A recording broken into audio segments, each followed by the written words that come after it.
Chapter 772. Even Yang Bingqing had been suppressed and banned by Huanyu after offending her. That was Yang Bingqing, Huanyu's top actress. She had a high status.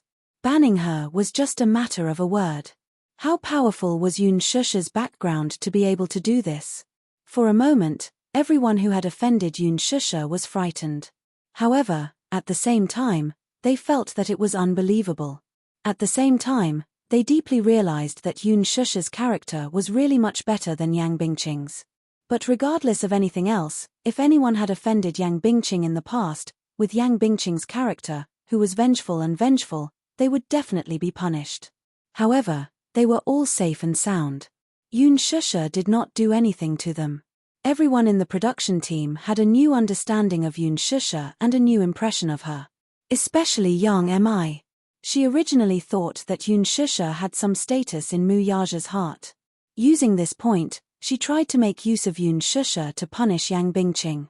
At least, she wanted to stop her from being so arrogant. However, now that Yang Bingqing had been banned from the industry, with Huanyu suppressing her, she would not be able to climb back up for a while. Anyway, she was completely done for. It seemed that Yun Shusha had a very important position in Mu Yaja's heart. Yang Mi made up her mind that in the future, she could offend anyone but Yun Shusha. On the contrary, she had to maintain a good relationship with her. At the Mu residence.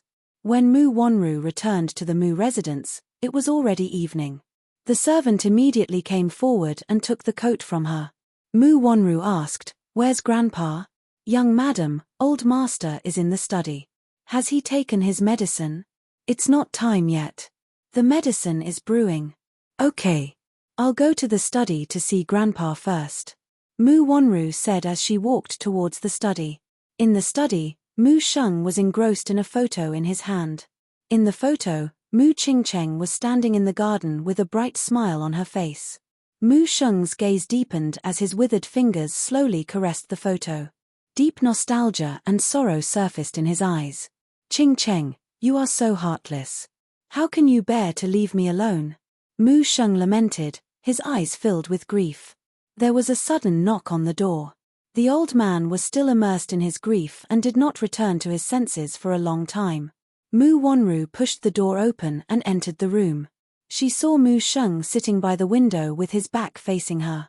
He was engrossed in a photo in his hand. She walked over and gently placed her hand on his shoulder. Startled, he whipped his head around. Seeing that it was her, he calmed down. "Wanru, you're back." "Yes, Grandpa." Mu Wanru walked to him and squatted down. Looking at the photo in his hand, she was slightly startled. She then smiled and said, "Grandpa is looking at Mommy's photo again." "Yes. I miss her." These two words, "miss her," expressed his endless longing for her. Mommy was so beautiful when she was young. Mu Wanru looked at the photo with a hint of sadness on her face. "In my memory, Mommy was always so beautiful. She didn't look like an ordinary person at all. She was as beautiful as a fairy. Yes. I still remember the first time I saw your mommy. Her beauty made me unable to take my eyes off her." Mu Sheng sighed. As he spoke, he looked at Mu Wanru's face again. A hint of disappointment flashed across his eyes. She did not look like it. She did not look like it at all. This was what confused him the most. Chapter 773. Be it her eyebrows, eyes, nose, or mouth, the Mu Wanru before him was nothing like the Qingcheng in his memory. "Grandpa, what are you looking at?" Mu Wanru could not help touching her face, thinking that there was something strange on it. He answered truthfully, "I'm just looking to see if there are any similarities between you and your mother." Mu Wanru was startled. Her heart skipped a beat, but she quickly forced a smile. "Don't we look alike?" "How can that be? When I was young, everyone said that I look like my mother." "You don't." He slowly closed his eyes. Mu Qingcheng's face and voice appeared clearly in his mind. Whether it was her features or her voice, even after 20 years, he still had a deep impression of her. Mu Qingcheng was the most indelible joy in his memory, but also the most indelible pain. Her death was a huge blow to him. He was unable to recover from the setback and was bedridden for a long time, unable to recover from the pain of losing his beloved daughter. The smile on Mu Wonru's face stiffened. "Grandpa, do you still remember how my mother looks like?" "Of course, I remember. I can't forget her face and voice." Mu Sheng sighed. Outside, a servant gently knocked on the door. "Master, the medicine is ready." Mu Wonru raised her voice at once. "Come in." As soon as she said that, the servant entered the study with the medicinal soup. He turned his face away and said, "Take the medicine away, it smells awful." The servant smiled stiffly and respectfully said, "Master, this medicine can't be stopped. Drink it, I told you to take it away, didn't you hear me?" He suddenly slammed the table in a fit of rage. His voice shook the entire study room. The servant was so frightened that her legs almost gave way and she knelt down. Mu Wonru said, "All right, you can leave." "Young madam, that medicine." "All right, I'll persuade Grandpa to drink it." "You can leave first lest he gets angry." Mu Wonru waved her hand. The servant respectfully retreated and closed the door. Mu Sheng turned his head to look out of the window, but his eyes gradually became empty. "Wonru, take the medicine away, I'm not drinking it." "Grandpa, you're throwing a tantrum again. Although this medicine smells bitter, it is good medicine that tastes bitter and cures illness. Drinking it will be good for your body." Mu Wonru walked to his side and gently placed her hand on the back of his hand, patiently consoling him. The old man stubbornly retorted, "What's in it for me?" How many years had he been drinking this medicine, yet his body was still like this? It couldn't be cured. "Let it be." Mu Wonru laughed helplessly and said a few words of coaxing. "How can you say that? Grandpa, this medicine is good for your body after all. Let me feed you, okay?" Mu Sheng looked out of the window. He did not say anything, but he did not reject her, either. Mu Wonru then stood up and walked behind him. While he was looking out of the window, she secretly took out a small packet of craft paper from her pocket. She carefully tore a small hole in the craft paper and gently sprinkled the white powder into the medicine bowl. She stirred it evenly with a spoon. It was colorless and tasteless. Mu Lianjue's words echoed in her ears. "Don't be fooled by that old man's deteriorating body. I'm afraid he doesn't have many years left to live. Still, whether this old thing is dead or alive, he still holds the power in his hands. With him around, the Mu family's morale is unstable. Only by getting rid of him can I carry out my grand plan." Chapter 774. The old man's gaze remained fixed outside the window as if he were in a trance. His weathered face resembled a withered and decaying branch. His eyes were like dead ashes, devoid of any vigor. He was probably really old. It was as if he would die the next moment. Mu Wonru guessed that, given his situation, he would only have a few more years to live before the candle of life was extinguished. There were still good medicines to cure a person's illness. Alas, there was no cure for his illness. Mu Wonru pursed her lips tightly. With trembling hands, she picked up the medicine bowl and took a deep breath before walking to the old man. Sodium nitrite, a slow-acting poison. Mu Lianjue had ordered her to add 0.1 grams of it to the old man's medicine bowl every day. It would not be fatal immediately, but long-term consumption would lead to death within a month.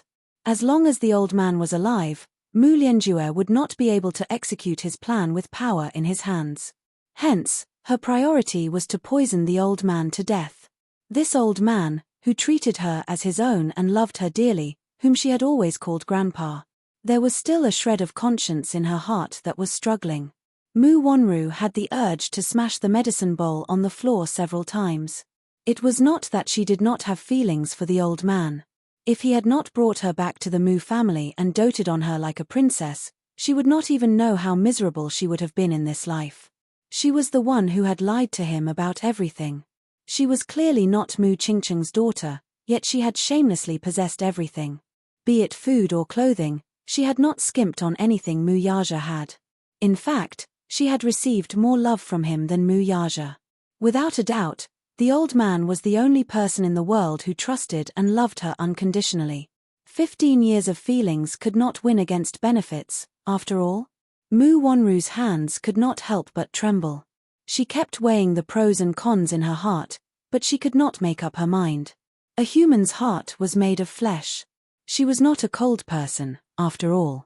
Every time she thought of how much the old man doted on her and how she had poisoned her closest kin, the bowl of medicine in his hand seemed to weigh 1,000 pounds. Mu Wonru hesitated and put the bowl back on the table. She took a deep breath, but she couldn't calm her thundering heartbeat. Mu Lianjue's cold and mellow voice seemed to threaten her. How can I carry out my grand plan if that old fart doesn't die? If he doesn't die, you won't be able to keep your position either. If you don't dare to make a move because of his love for you, what will he think when your identity is exposed sooner or later? The adopted daughter that he painstakingly raised and doted on for 15 years turned out to be a fake. Guess what will happen when he flies into a rage out of shame? He will definitely kill you. Mu Wonru was suddenly frightened. Her eyes widened, and her entire body trembled uncontrollably due to extreme fear. If Mu Sheng knew that her identity was fake, that she was not Mu Qingqing's biological daughter, and that she had been using this identity for 15 years, would he fly into a rage out of humiliation and really kill them all? No way. She didn't want to die. Don't think that Mu Sheng is old now. When he was younger, he was a ruthless figure in the business and political world. How much bloodshed did he cause? Mu Lianjue's frightening words still echoed in her ears. Chapter 775. She tried her best to quell the conflict in her heart, as well as her deep fear of the old man, as she slowly walked up to him. Grandpa, the medicine is almost cold. It won't be as effective once it's cold. Shall I feed it to you while it's hot? Mu Wonru asked as she squatted beside him and stirred the medicine with a spoon. He nodded lightly, but his mind seemed to be elsewhere as he did not look at her. He often looked out of the window in a daze, and his gaze was always on the Mu family's back garden. Rumor had it that the Mu residence's back garden was meticulously taken care of by Mu Qingqing. She loved flowers, especially Chinese roses. Hence, the Mu residence's back garden was once filled with colorful blossoms. From afar, it was unbelievably beautiful. Mu Qingqing loved to trim the flowers in the back garden. In the afternoon, she would sit on the swing leisurely. Ever since she passed away, the back garden had been barren for a long time. The Chinese roses she planted had withered and rotted due to neglect. The servants wanted to cut the flowers and replant them, but the old man flew into a rage and forbade anyone from entering the back garden, let alone touching an inch of the land there. The back garden of the Mu residence had once become a forbidden area. No one was allowed to enter. The petals withered and fell to the ground. The back garden had been barren for several seasons. Finally, the old man ordered people to take care of it again, but he did not let them plant any more Chinese roses. He was afraid that he would be reminded of the past. Grandpa, come. Mu Wonru scooped up the medicine and fed it to him. He slowly opened his mouth and swallowed the medicine. His eyes, however, were still looking out of the window with sorrow and trepidation. Suddenly, a line of tears overflowed from his eyes and rolled down his cheeks. They dripped into the medicine bowl with a plop. Silence reigned. Mu Wonru saw his teary eyes and stood up helplessly. She carefully asked, Grandpa, what's wrong? The old man remained expressionless and did not say a word. No one knew that today was the anniversary of Mu Qingqing's death. On this day, he would sit in the study room and quietly admire the scenery in the back garden. Today, however, the Chinese roses were no longer in full bloom. On the swing, the carefree figure could no longer be seen. Mu Wonru did not understand why he suddenly cried. She only lowered her head in fear and continued to feed him the medicine until there was not a single drop left in the bowl. The Kingdom of Love is a peaceful and prosperous country. Every day, there is singing and dancing, praising and thanking the officials. The king is also a righteous person. One day, the king brought his most beloved daughter, the 5-year-old Love, out on an inspection tour. Because Love was kind-hearted, she treated the maids like her own family. In order not to be discovered, the king only brought 2 guards with him. On the bed, Yun Shusha held a book of fairy tales in her hands. She flipped to a story titled The Real and Fake Princesses and found it interesting, so she read it to Yun Tianyu. Yun Tianyu leaned into her embrace. Amid her gentle and soft voice, his eyelids drooped and his eyes drooped sleepily. Suddenly, the bedroom door was slowly pushed open. Xiao Ichen peeked inside. He had just taken a bath and changed into his pajamas. He tossed and turned in bed, but no matter how hard he tried, he could not fall asleep. The spacious room only felt cold and cheerless. Chapter 776. Pushing the door open, he saw Yun Shusha reading a story to Yo-Yo. Yo-Yo's eyes were closed, seemingly asleep. Yun Shusha's voice gradually softened. Seeing that the child had entered dreamland, she wanted to end the story. Xiao Ichen, however, stood at the door and pitifully asked, "Mommy, can you finish the story? I still want to hear more." Yun Shusha looked in the direction of the voice and saw Xiao Ichen squatting at the door with his head in his hands. She did not know how long he had been there. "Why are you squatting there?" Yun Shusha did not know whether to laugh or cry. "I can't sleep, so I want to hear Mommy's story." Xiao Ichen cupped his little face. His chubby face was pink and tender, looking very adorable. He squinted his eyes and let out a crisp and gentle laugh. "Mommy's voice is so nice, and this story is so fun. Can Mommy continue to tell it to me? I really want to know what happened to this princess." Yun Shusha gently curled her lips as she patted the edge of the bed lightly. Xiao Ichen's heart skipped a beat and he carefully closed the door. Afraid that the noise would wake Yun Tianyu up, he tiptoed to the bed. Yun Shusha reached out and pulled him into her embrace. Xiao Ichen blushed. No one had ever read him a fairy tale before he slept. Standing at the door and watching Yun Shusha gently caress Yun Tianyu's hair as she read the story, he suddenly felt envious of his younger brother. For the past 7 years, Mommy would read him a fairy tale every day before he slept.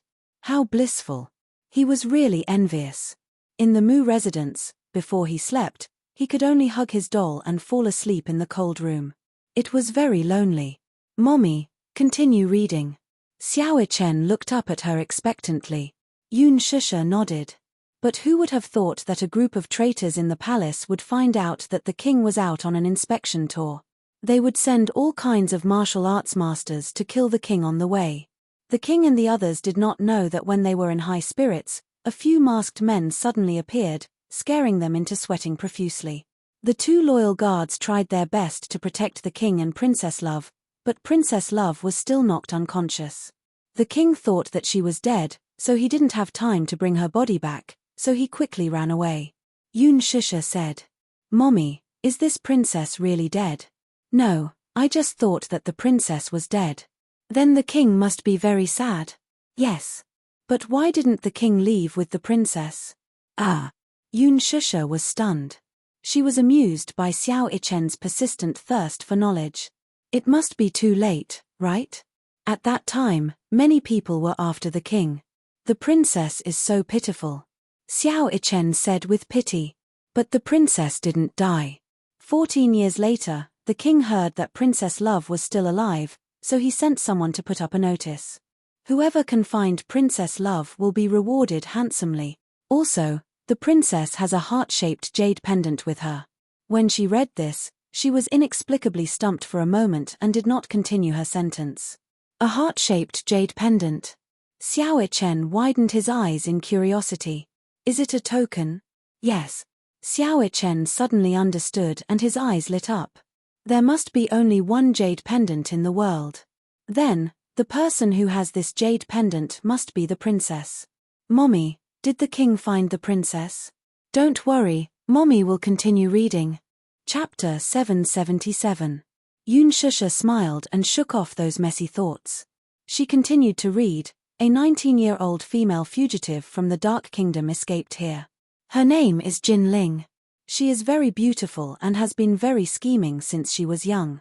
When she grew up, her parents died. She was chosen by the king of the Dark Kingdom and was given the title of Empress. However, she didn't know how to repay kindness. She conspired with the Prime Minister to usurp the throne. The king saw through her and she escaped all the way here. A bad woman? Yes, a bad person. Yun Shusha turned the page and continued to read. When she saw the notice, Jin Ling was very happy. This Princess Love is about the same age as me. I can pretend to be her and avoid the limelight of being hunted down. I can also enjoy a lifetime of glory and wealth. Therefore, Jinling invited the best sculptor in the city to sculpt her a love jade pendant that was exactly the same as the description on the notice. However, she didn't know that the real love jade pendant would break when it was dropped. In order to not cause more trouble, Jinling killed that person. Then, she pretended to take the jade pendant and entered the palace. When the king saw her and the jade pendant, tears streamed down his face as he poured out his longing for her. Jinling also pretended to cry, but in her heart, she was crying for success. Thus, she became a princess. This woman actually pretended to be a princess. When Xiao Chen heard this, he suddenly clenched his fists in indignation. He was very angry. Then where is the real princess? The real princess was adopted by a fisherman's family. No one knew her name, but seeing that she was very naive, they all called her Zhenzhen. She lived happily with her adoptive parents. Although she knew that the fisherman couple wasn't her biological parents, she didn't know who her biological parents were. There was only a real love jade pendant by her side. Although the love jade pendant was only 18 years old, she was as beautiful as a flower. Because her family was poor, she could only go to the palace to be a maid. The head eunuch asked her to serve the princess. So pitiful. Xiao Chen clenched his fists even more. A sad expression appeared on his handsome little face. He was completely immersed in the story and felt distressed for the princess. One day, the king and the fake princess were having a meal. The king recalled the past and suddenly wanted to see the love jade pendant. The fake princess took off her jade pendant disapprovingly. When she was about to give it to the king, the real princess happened to bump into the fake princess while carrying a dish. The jade pendant fell to the ground, but it didn't break. The princess cursed, "You dog slave! How dare you touch the most important thing to me and my father? How dare you?" When the real princess heard this, she was so scared that she knelt on the ground. "This servant deserves to die. Please forgive me, princess." Xiao Chen suddenly sat down on the bed. His heart clenched as the story progressed. This fake princess is really bad. How annoying. She was clearly not the real princess, but she had actually replaced the identity of the real princess. Did the king not realize that the princess was a fake? It's too much. Yun Shusha couldn't help but laugh. The king doesn't know that the princess is a fake. And then? What happened after that? Xiao Chen asked anxiously. Chapter 778. Is the king going to find out that the princess is a fake? Xiao Chen suddenly said angrily, "This king is so stupid. How can he not tell the difference between a real princess and a fake one?" "Dog servant, quickly pick up the jade pendant," the fake princess shouted again. The real princess picked up the jade pendant and looked at it carefully. "Why is it exactly the same as mine?" After serving the princess, Ari Shin ran to an old palace maid in the palace to ask about the jade pendant. The palace maid told her the cause of the matter. Although the maid didn't mention that she was the princess, she already knew her identity based on her intuition and the jade pendant.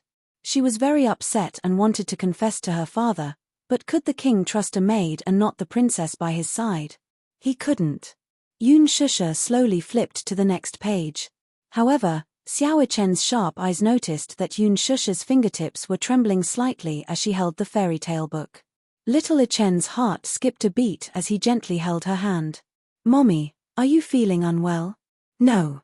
Yun Shusha pursed her lips and continued to read. In the dead of night, the king couldn't sleep because of what happened today, so he took a walk in the palace alone. Suddenly, he heard a girl crying from the maid's room. The king couldn't help but walk there. He saw a girl holding a heart-shaped jade pendant and crying in front of the maid's room. The king took a big step forward and couldn't help but shout, "Daughter." The heart-shaped jade pendant was frightened and looked up. When she saw the king, she loosened her grip and the jade pendant fell to the ground and shattered. The father and daughter hugged each other tightly. "Wow," Xiao Chen suddenly said emotionally, "the king finally found the princess." Perhaps because he was too excited, Xiao Chen's voice woke Yo-Yo up. The latter frowned and turned over slightly. He buried his little face in Yun Shusha's arms and fell asleep again. Xiao Chen tensed up, thinking that he was going to wake his little brother up. Seeing that he had fallen asleep again, she heaved a sigh of relief and smiled at Yun Shusha. The fake princess, Jin Ling, was found guilty of deceiving the emperor and offending his superiors. She should be beheaded. The love of the real princess announced to the world that it had been confirmed and allowed the loving adoptive parents, the fisherman couple, to live a good life. The kingdom of love is living a peaceful life again. After she finished reading the story, Xiao Chen remained in a daze for a long time. Yun Shusha also had a lot on her mind. She was silent for a long time, and the room was silent for a while. That king is so stupid. Xiao Chen suddenly said in disdain, "You can't even recognize your own daughter. You're so stupid. You wouldn't recognize it either." Yun Shusha didn't know whether to laugh or cry. It's been more than 10 years. The princess has grown up and must look different from when she was young. That's why the king didn't recognize her. However, Xiao Chen said firmly, "No, Mommy, you're wrong. I'm not as stupid as the king. If I were that king, I would definitely recognize my princess at a glance." Xiao Chen's expression was firm and serious. "Why?" Yun Shusha was suddenly stunned. "Because if I were the king, I would definitely love my daughter deeply. As a father, how could I not recognize my own daughter?" Chapter 779. Little Chen suddenly reached out his arms and hugged her waist tightly. Looking a little shy, he said, "Just like the first time I saw Mommy, I felt that Mommy gave me a warm and affectionate feeling. Do you know, Mommy? Before I met you, I would always dream of you." "Dream of me?" Yun Shusha widened her eyes in shock. She found his words unbelievable. He was just a child, wasn't he? When he was born, he was taken away by the Mu family. Mother and son had never seen each other. How did he dream of her? It's true. Xiao Chen never lies. Xiao Chen looked up. The warm and charming smile in his eyes warmed Yun Shusha's heart. She couldn't help but hug him. "Although I couldn't see Mommy's face clearly in my dreams, I could feel the warmth from Mommy's body. I often dreamed of my little brother running in front of me. I chased after him, but no matter how hard I tried, I couldn't catch up with him. I always thought that it was a dream. I didn't expect that I really had a little brother and a mommy." Xiao Chen closed his eyes gently as he spoke. "Some people say that it's telepathy." Telepathy. She didn't believe it in the past. Now, she found it magical. "Mommy, we've already missed each other for 7 years. Can we never be separated again? We can always be together." After hearing the fairy tale, Xiao Chen was deeply moved. He couldn't help but hug Yun Shusha's waist tightly. 7 years. 7 years of separation was neither a long nor a short period of time for her. However, to Xiao Chen, he had been missing his mother's company for as long as he could remember. He envied Yo-Yo all the time. He wanted to spend the rest of his life with his mommy and never be separated again. Yun Shusha slowly hugged Xiao Chen and said with a choked voice, "Xiao Chen, Mommy has been missing you for the past 7 years. In Mommy's heart, you're as important as Yo-Yo." Xiao Chen blushed when he heard this. He was overjoyed. Mommy said that in her heart, he was as important as Yo-Yo. "Mommy, in Xiao Chen's heart, you're as important as Daddy."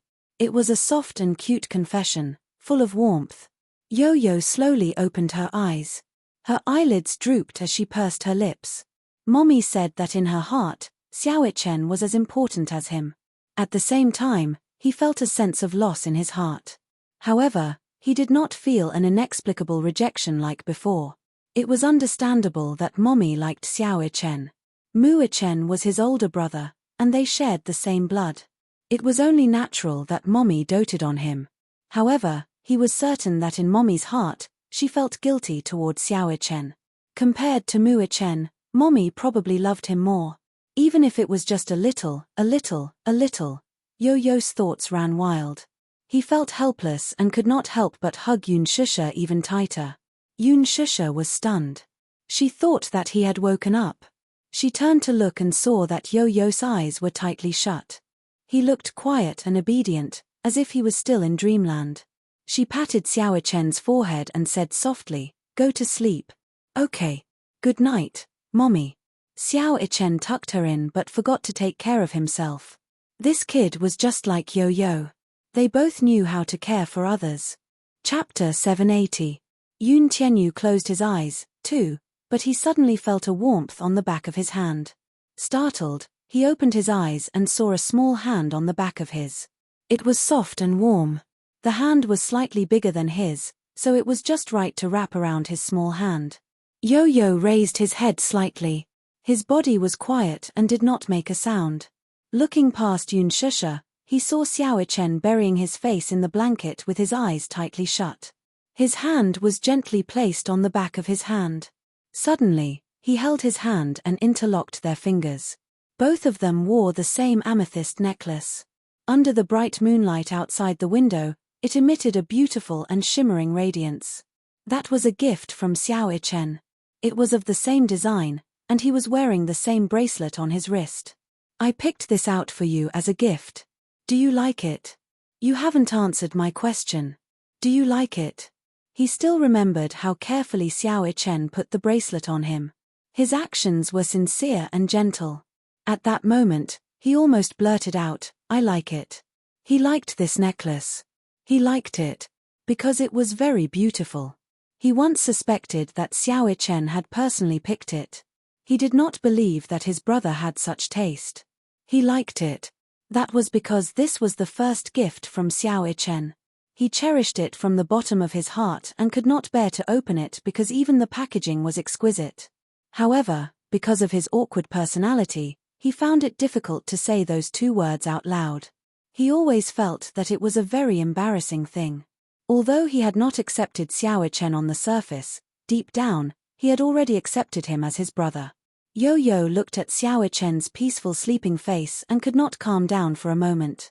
His features were so similar to his. When the two of them stood together, it was like looking into a mirror. If one did not look at their height and figure, one would not be able to tell them apart. The image of little Chen chasing after him seemed to appear in his mind as he nervously asked, Daddy, Mommy, do you think it's good for me to live with you in the same house? A family of 4 living together, this was something he didn't even dare to think about in the past. He always felt that it was too much to hope for. Yo-Yo's eyes flickered, and her gaze fell on the amethyst necklace in her hand. Her eyes reflected the purple luster, and her pink lips couldn't help but open. I do. Yo-Yo subconsciously opened his mouth. When he realized that he had said those 2 words, he was shocked. He bit his lip hard, but he couldn't take back his words. He couldn't help but feel embarrassed. He nervously looked at Mu-Chen, only to see that the little fellow seemed to have fallen asleep and was not disturbed by his voice. Maybe he's asleep. So, she probably didn't hear what he said just now. Yo-Yo's expression finally returned to normal, and he sighed softly. Sometimes, it was hard to say the truth. He always said things that didn't mean. Actually, he really liked Xiao Chen's gift, but when he looked at his face, it was hard for him to say the word like. Yo-Yo lay down again and slowly closed his eyes. Drowsiness overwhelmed him, and he quickly fell asleep. However, on the other side, Xiao Chen slowly opened his eyes. The corners of his mouth curved into a happy smile. Chapter 781. Early the next morning. Yo-Yo was shrouded in a nightmare.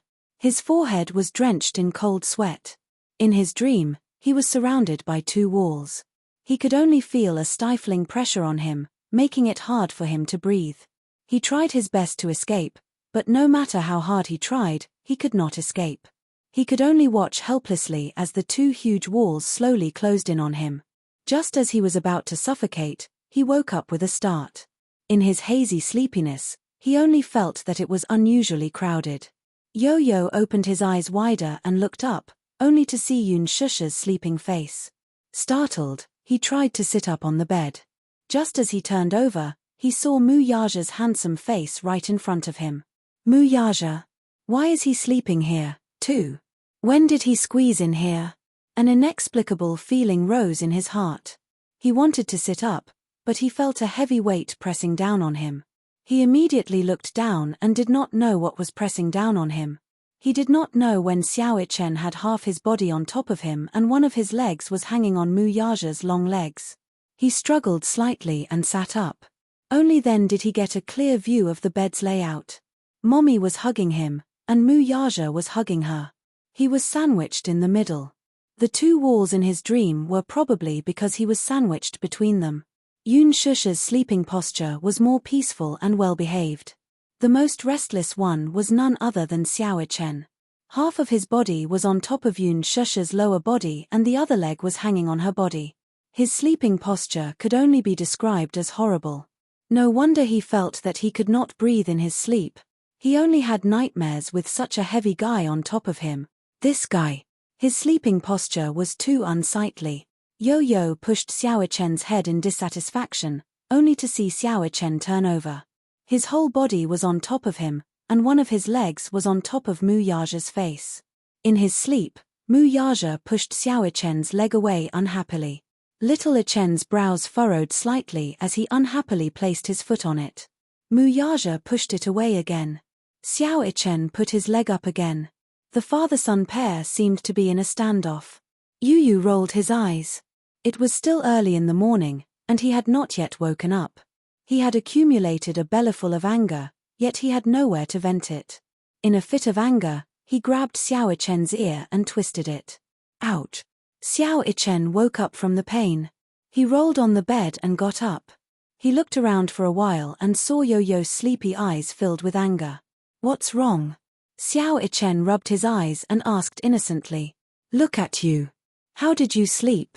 Yo-Yo crossed his arms in front of his chest and used him as an excuse.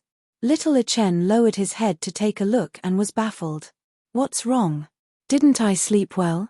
You're on top of me. Are you trying to crush me to death? Yo-Yo questioned him with an aggrieved expression. Xiao Chen rubbed his messy forehead and looked up at the sky. He pursed his lips and looked like he was about to cry. I didn't do it on purpose. You're so fierce. Also, I didn't put all my weight on you. Mu-Chen, do you always sleep in such a barbaric manner? Yo-Yo narrowed his eyes dangerously. No. How am I barbaric when I sleep? Chapter 782. No, I'm not. How is my sleeping posture barbaric? If this isn't barbaric, do you want to go to heaven? Yo-Yo exploded as he pinched his cheeks and ravaged them. Xiao Chen had just woken up and was still in a daze. He did not react to Yo-Yo's ravaging of his cheeks and only wanted to sleep. Plop. Xiao Chen collapsed on top of him. His whole body was on top of him. Yo-Yo's eyes widened in shock. He reached out to push him away, only to hear Xiao Chen's face pressing against his as he mumbled sleepily, I'm so sleepy. Brother, let's sleep for a while more, okay? No. Get up. Woo-woo. I'm clearly not awake yet. Xiao Chen acted coquettishly on top of him. Yo-Yo was pinned down by him and could not move. He did not even have the strength to struggle as he cried out aggrievedly, Mommy, Mommy, save me. Mu-Chen, get off me right now, do you hear me? You're crushing me to death. Yun Shusha was awakened from her dream by Yun Tianyo's cry for help. She thought that something had happened, but when she opened her eyes, she saw Xiao Chen lying limply on her brother's body. She did not know whether to laugh or cry. Mommy, save me. Mu-Chen is so heavy, I can't breathe with him on top of me, Yo-Yo whined coquettishly. His small, handsome face was on the verge of tears. Xiao Chen, be good and get off your brother. Yun Shusha went to carry Xiao Chen as she coaxed him. Xiao Chen shook his head unwillingly. No. I want to sleep with my brother. Yun Shusha, Yun Tianyu angrily said, I'm ordering you to get off of me. I'm heavy. No, your body is so soft. It's so comfortable to sleep on your body. Mu-Chen, hurry up and come down. Sure, lower your voice. Don't wake the great demon king. What great demon king? Daddy is the great demon king. He has a very bad temper when he wakes up. If you wake him up, it will be very scary. Yun Tianyu, the short 3-day holiday ended very quickly.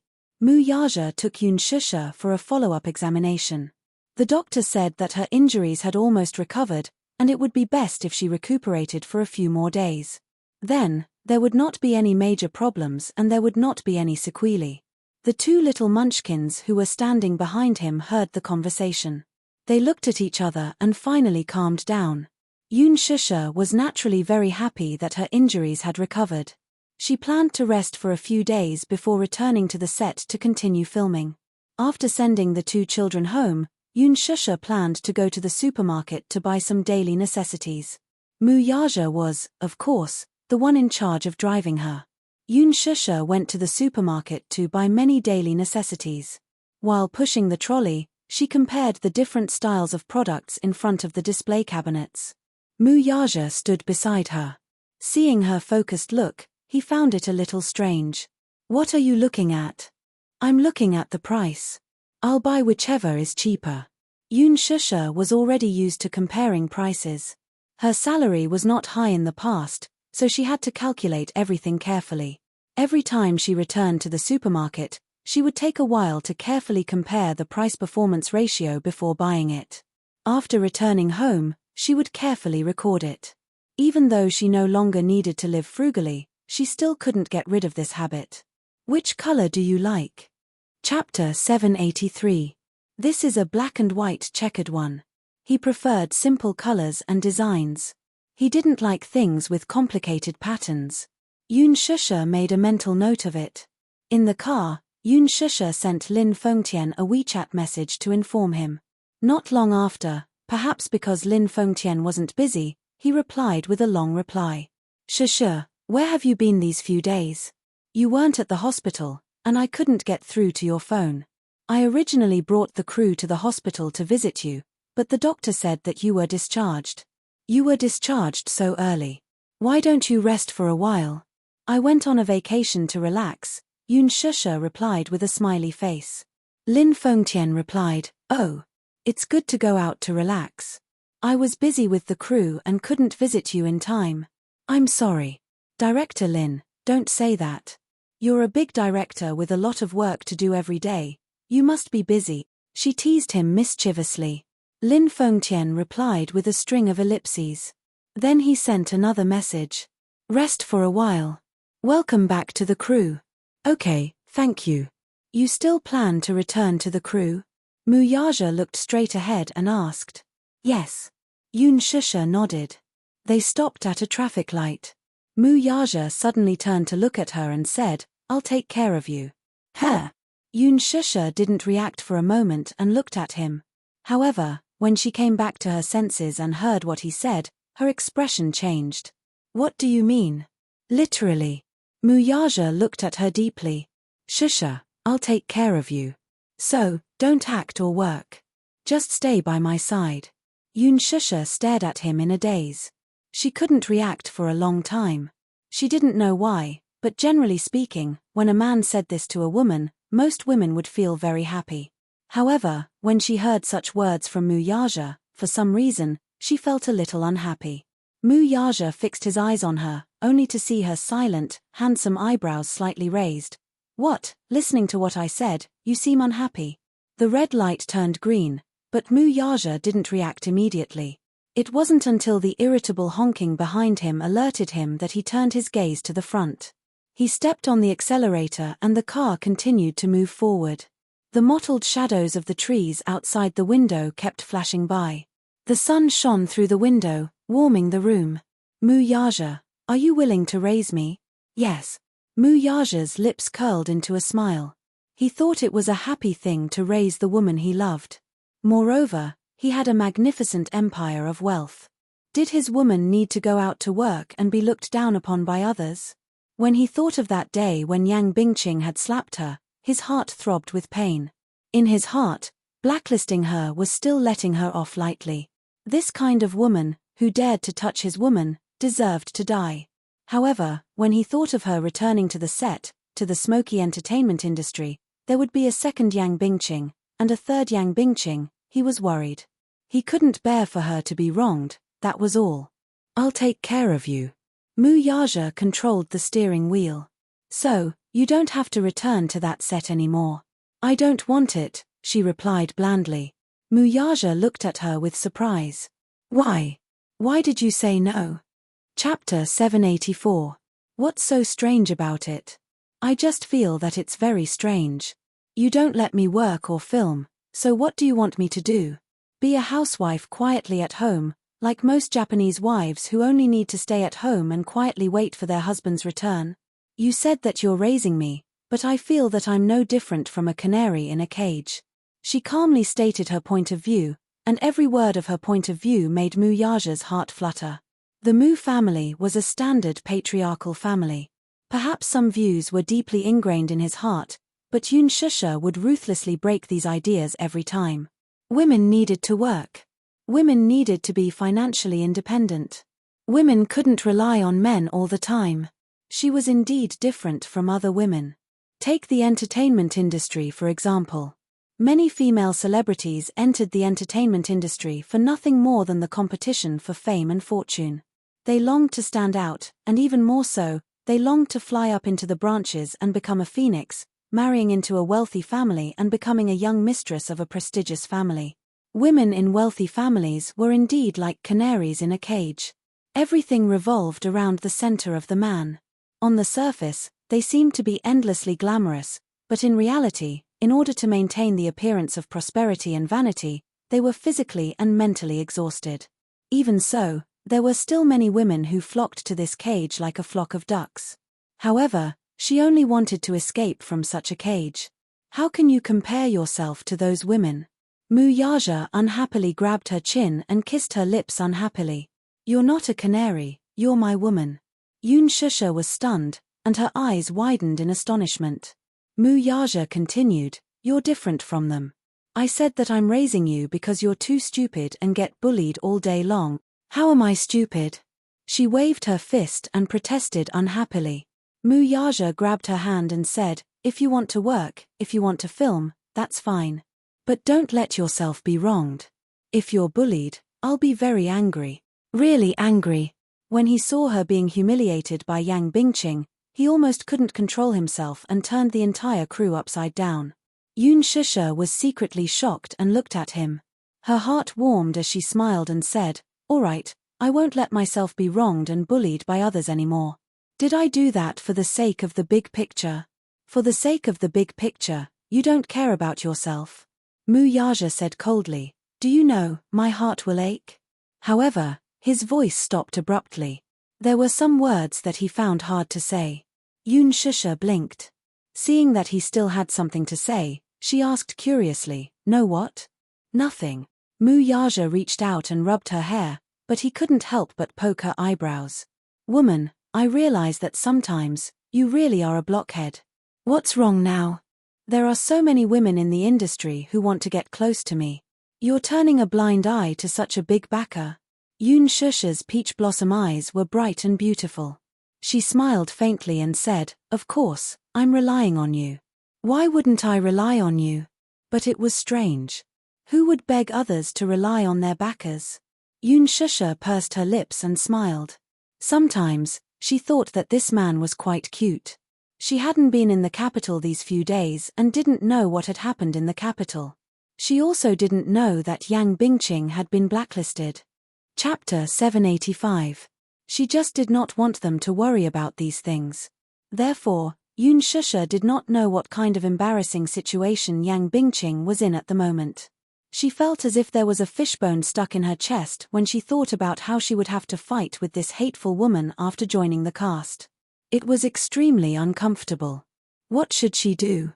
She hated Yang Bingqing so much and did not want to see her at all. She was very unhappy when she thought about how she would have to see that disgusting face every day when she returned to the cast. She had a temper too.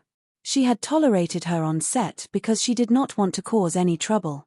She heard that Yang Bingqing was arranged by the investor and that Yang Bingqing could get the role because of her background. That was why she could do whatever she wanted in the cast. Although Yang Bingqing and her agent had specially come to the hospital to apologize to her, she had also given Yang Bingqing a lot of cold shoulders on the spot because of Mu Yaja's power. Yang Bingqing was probably going to die of anger because of her. Yun Shusha pursed her lips.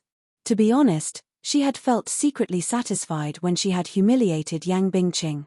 But when she thought about how she would have to meet this woman again when she returned to the cast, she did not know what she would do to hurt her. Yun Shusha felt inexplicably irritated. The car slowly drove into the underground car park and stopped in the parking space. Yun Shusha glanced at Mu Yaja's handsome side profile, which was hidden in the shadows, and thought about it. How about, she thought to herself.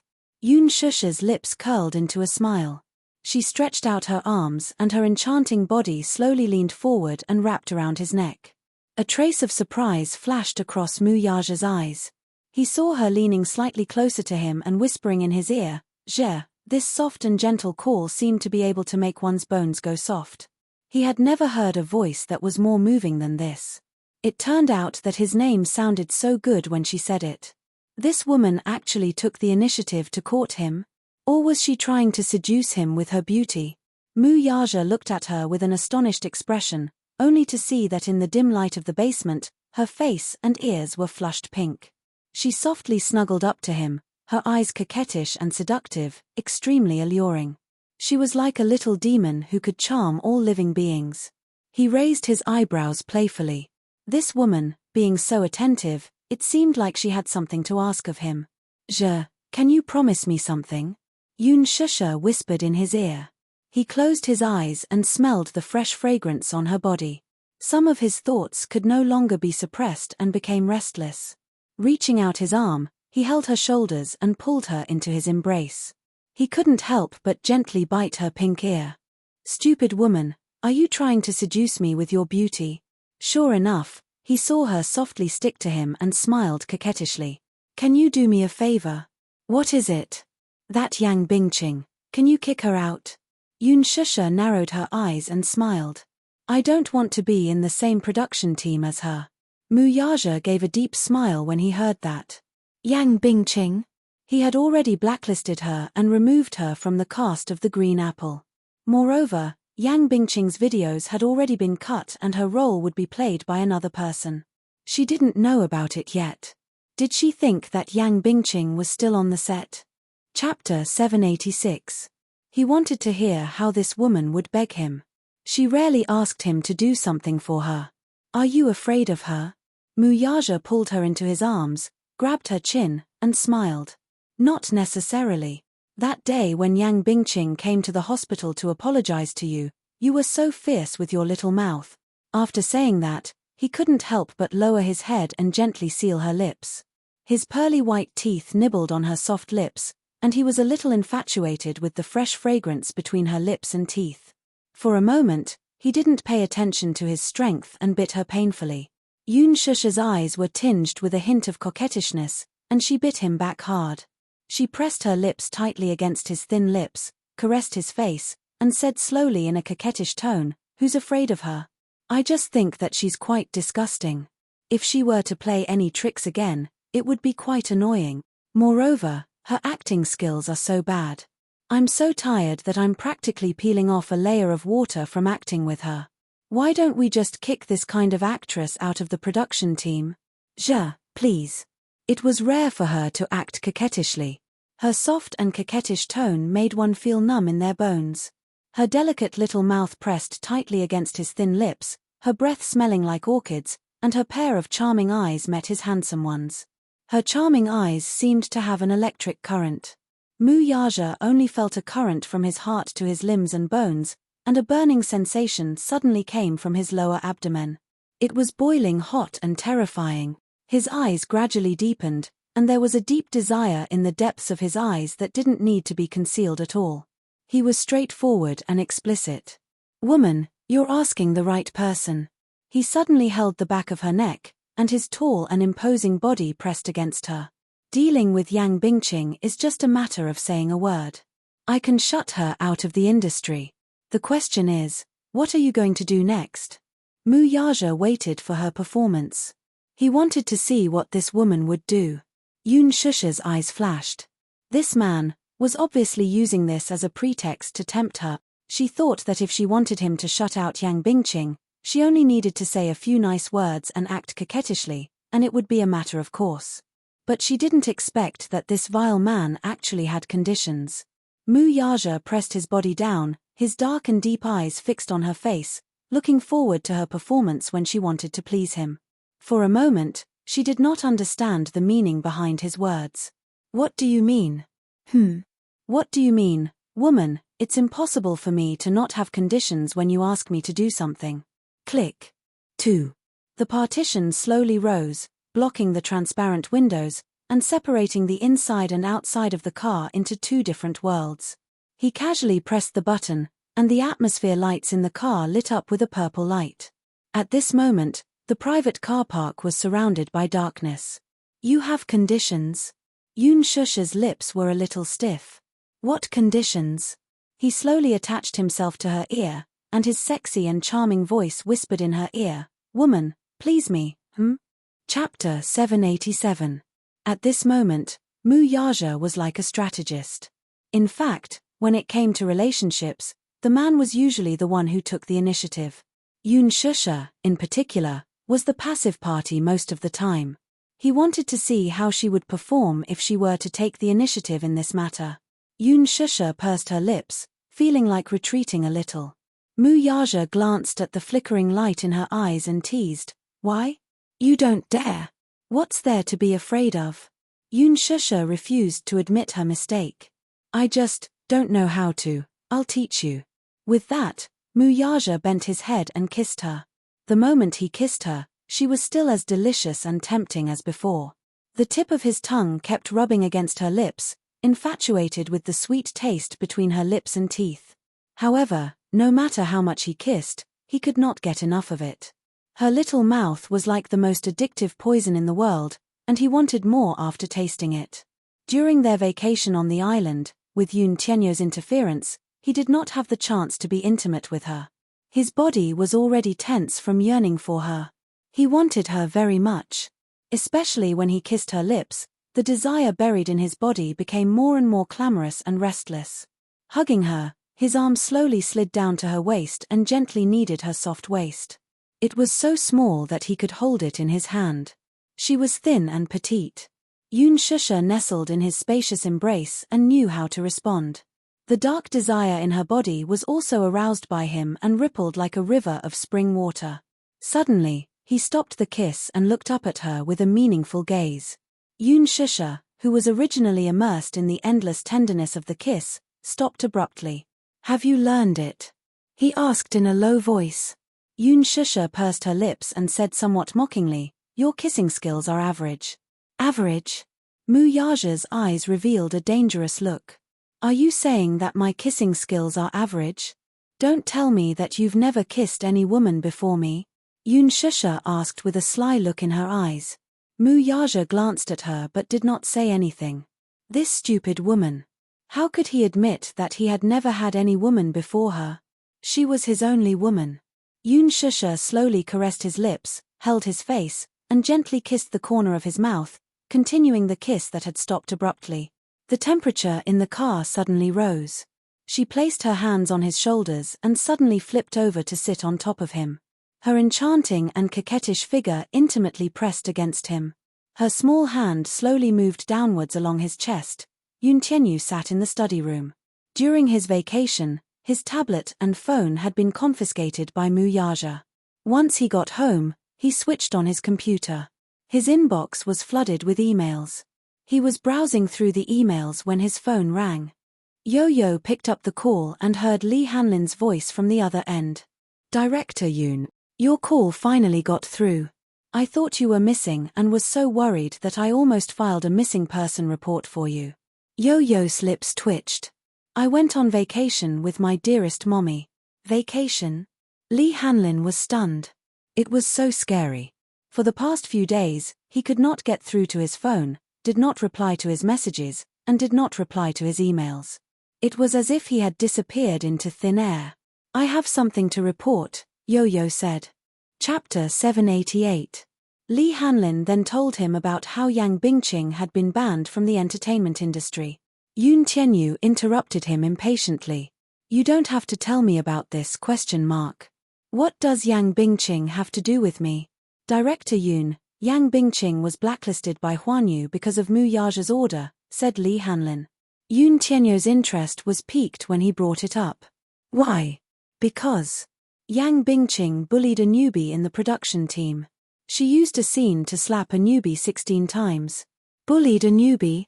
Yoon Tianyu tapped his fingertips on the tabletop and narrowed his eyes dangerously. Yang Bingqing slapped a newbie? An ominous feeling rose in his heart. Sure enough, he heard Lee Hanlin's solemn voice say, Rumor has it that the newbie who was slapped 16 times is your mommy. Yang Bingqing slapped her a total of 16 times. I heard that many people present saw it. However, to protect your mommy, Huan Yu ordered the production team to keep it a secret, so. D***MN. Yun Tianyu stood up abruptly and walked to the window. He clenched his fists tightly and was filled with hostility. Why didn't you tell me earlier? I only found out about this 2 days ago. I don't pay much attention to entertainment news, so I only found out about it from the media reports 2 days ago. I tried calling you, but I couldn't get through. Li Hanlin's tone was full of guilt. Yun Tianyu bit his knuckles hard. His handsome brows furrowed deeply as he looked out of the window. His pair of clear and bright peach blossom eyes instantly emitted a piercingly cold glint. How could he be so careless? His mommy was injured, yet he only found out about it now. It could not be wrong. That Yang Bingqing must have bullied his mommy a lot in the production team. Mild concussion, subconjunctival hemorrhage, perforated eardrum. In his mind, every frightening word flashed through his mind. He had seen his mommy's medical report. The doctor said that it was an accidental injury during filming, so he was skeptical at that time. Injury? If mommy was filming martial arts, it was understandable for her to tease and injure herself. However, he had secretly glanced at the script a few times when filming a youth drama. There was no dangerous plot at all. How could mommy be so seriously injured? Could filming produce subconjunctival hemorrhage? Perforated eardrums? Yun Tianyu did not believe her. However, Mu Yaja had also said the same thing. Even mommy didn't mention it too much. When he asked repeatedly after the incident, mommy only said that it was because of an injury during filming. He never thought that his mommy would be bullied to this extent on set. His hand that was gripping the phone kept trembling, and his knuckles turned white. Li Hanlin also wanted to hide it from him. But after thinking about it, he didn't dare to do so. Yun Tianyu would find out about this sooner or later. Yun Shusha had always been his reverse scale, his weakness. No one could touch her.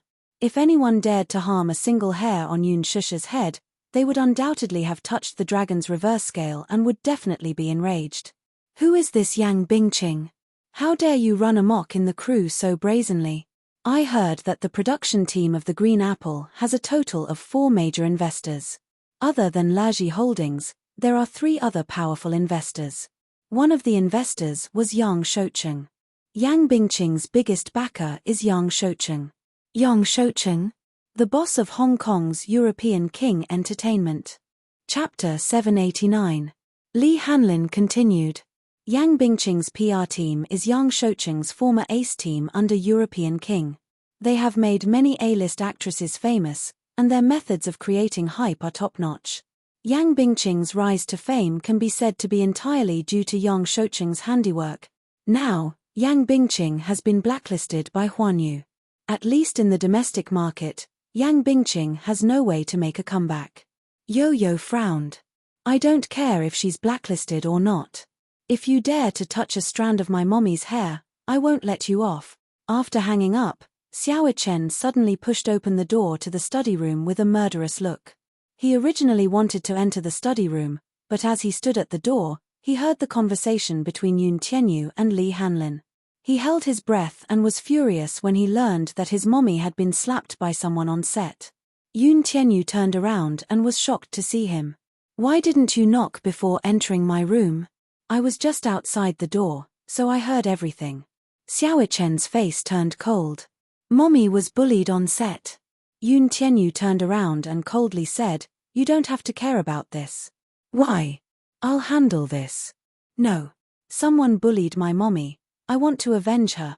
Xiao Chen clenched his fists. Didn't you hear me? You don't have to care about this. Yun Tianyu's lips formed a cold and arrogant line as he coldly retorted. At this moment, his face no longer had the dazzling smile he had displayed in front of Yun Shusha. Instead, it was cold and unfamiliar. His cold and stern expression made it seem as if his flesh and bones were made of ice and snow. It was frightening. Xiao Chen was startled. His face turned cold in an instant, and the curve of his lips froze. That's my mommy, too. My mommy was bullied. I'm sad, too. Why don't you let me care about this? Yun Tianyu frowned and turned around. Just as he was about to flare up, he caught sight of Xiao Chen's determined expression. Glancing at his flushed face, the words that were about to escape his lips froze in his throat.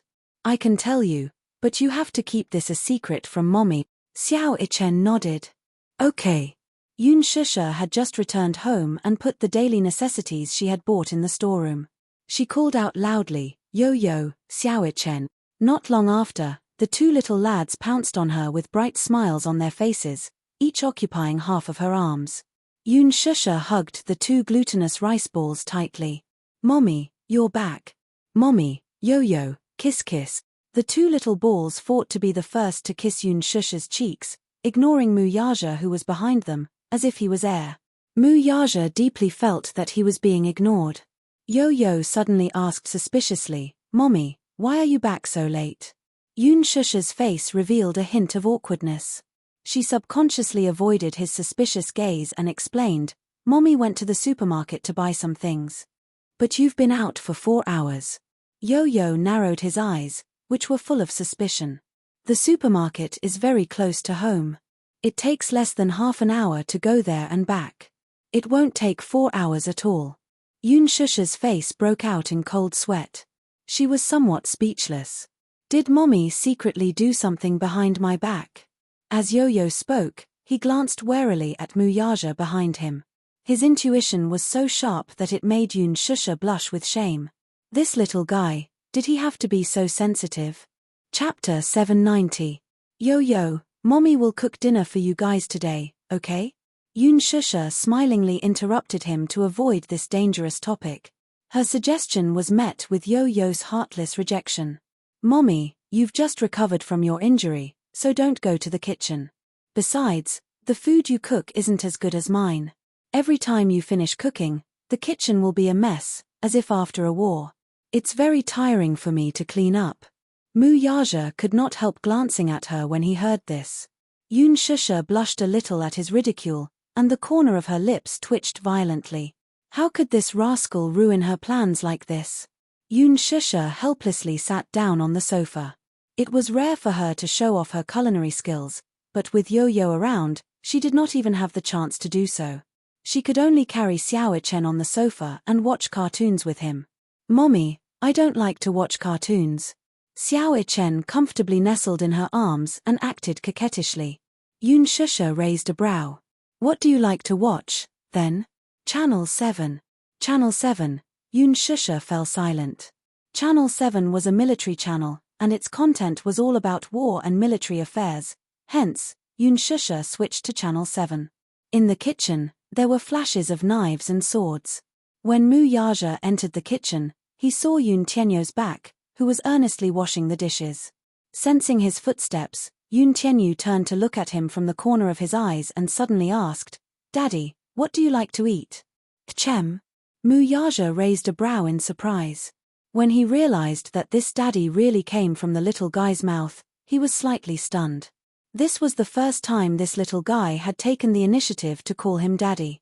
In the past, when the little guy called him daddy, he would either coerce or force him to do so unwillingly. Today, this was the first time he had taken the initiative to call him that. Mu Yaja's heart warmed, and he couldn't come back to his senses for a moment.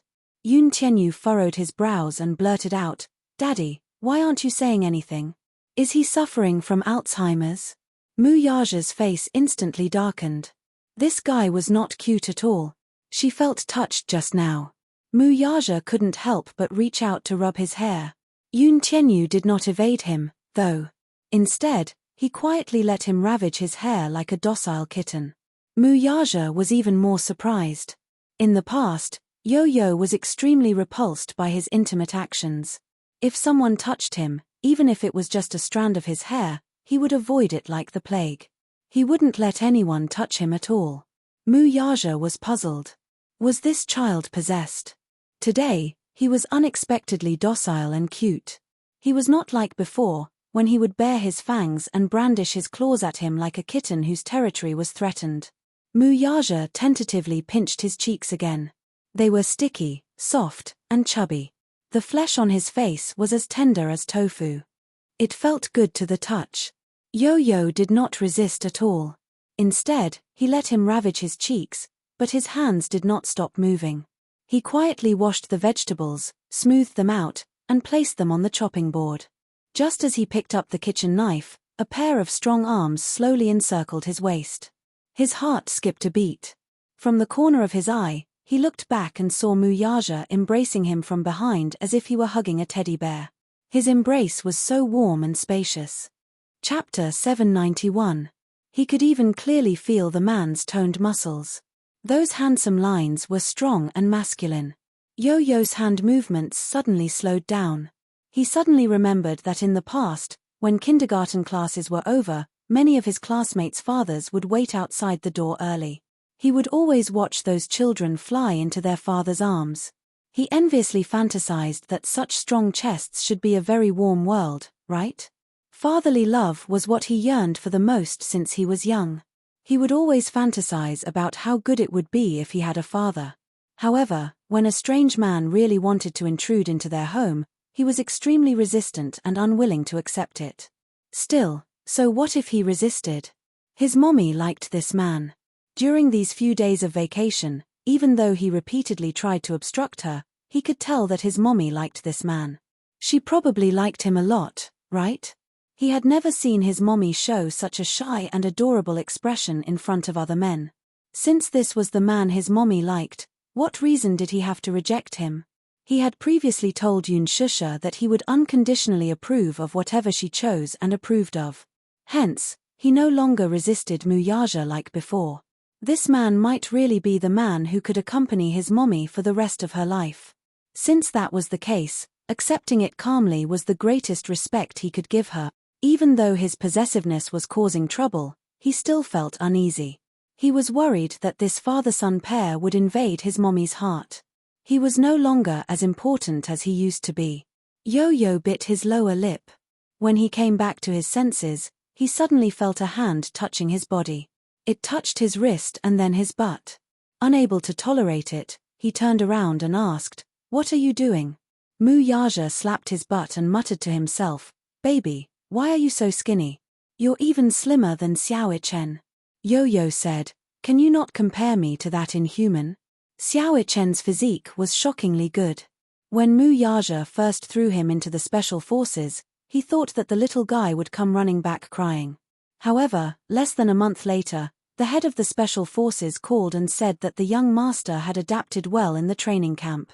He was young, but his physique was very strong. On the other hand, Yo-Yo's physique was very weak. He had touched the boy's frame earlier. The boy's frame was slim and slender, just like a pretty boy's. His arms, especially, were more than enough for him to wrap around the boy's arms with 2 fingers and still have room to spare. Yo-Yo took a rag and slowly wiped the kitchen knife. She said indifferently, "I accepted you, but it doesn't mean that I like you. I accepted you because I will accept any man that mommy recognizes unconditionally." Muyaja was startled. His gaze fell on the side of his beautiful and exquisite face, only to see his drooping eyelashes, which were like the feathers of a black phoenix, fluttering like the wings of a butterfly. "Don't you like me?" Muyaja could not help pinching his tender cheeks. "Is the answer important whether I like you or not?" Yo-Yo raised a brow and retorted, "How is it not important? Of course, it was important. He was his son. Of course, he cared about his feelings." Chapter 792. I'm just a passerby in your lives. Most of the time, the warmth that mommy needs is not something that I can give her. Only you can give it to her. Mommy likes you, so I accept you. But that doesn't mean that I approve of you. Muyaja was stunned. Yo-Yo continued, "I've always doted on mommy. I can't bear to make her sad. So, you're not allowed to bully her. Even if you make her feel wronged, don't let me know. Because, even if mommy forgives you, I won't." Muyaja could not help but feel that this son of his was really interesting and adorable to say such things. "You're not allowed to let my mommy down." A pair of beautiful eyes filled with menace. To be honest, it was not appropriate to describe him as a mother-protective demon. His son was a true mother-protective demon.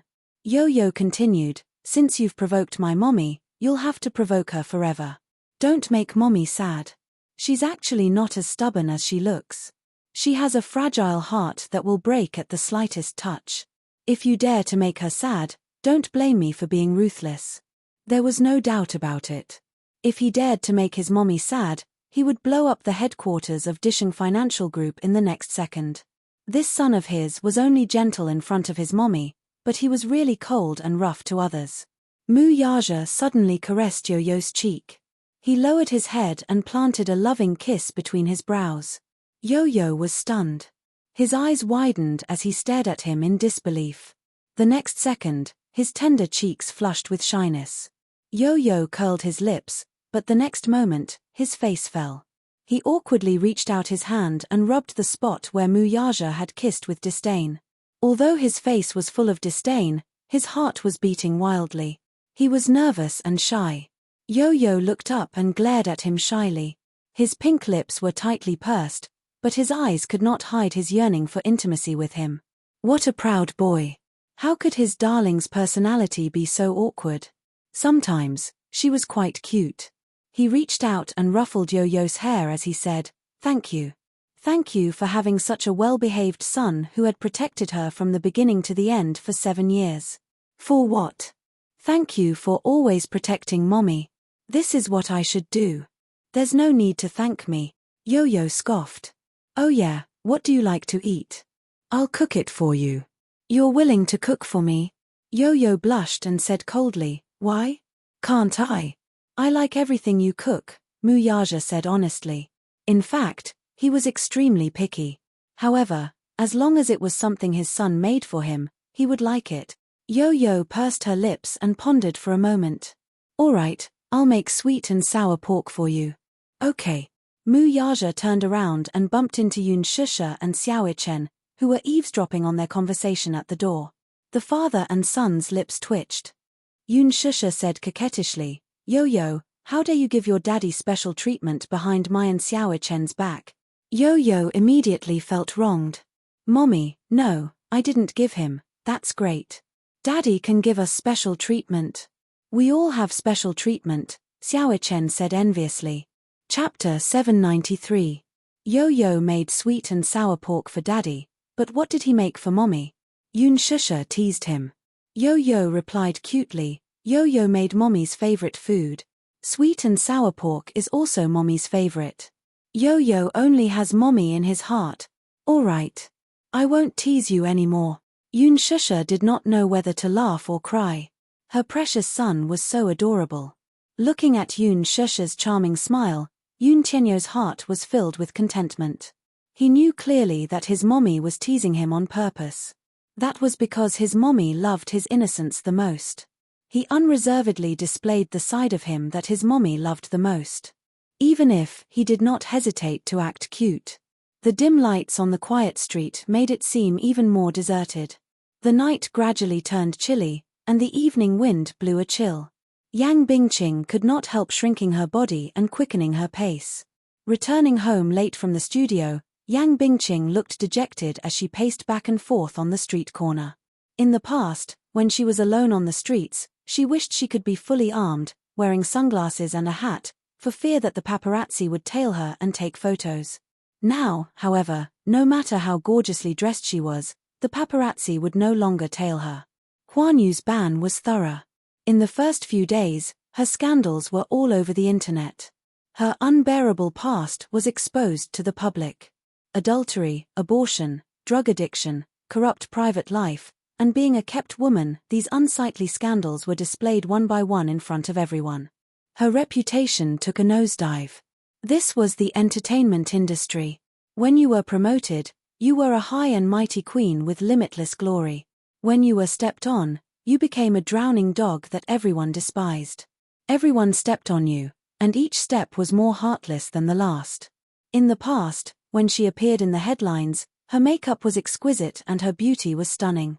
Now, however, when the media published her photos, she was haggard, disheveled, and down and out. Following that, Huan Yu issued an order to prohibit any media from reporting anything related to her.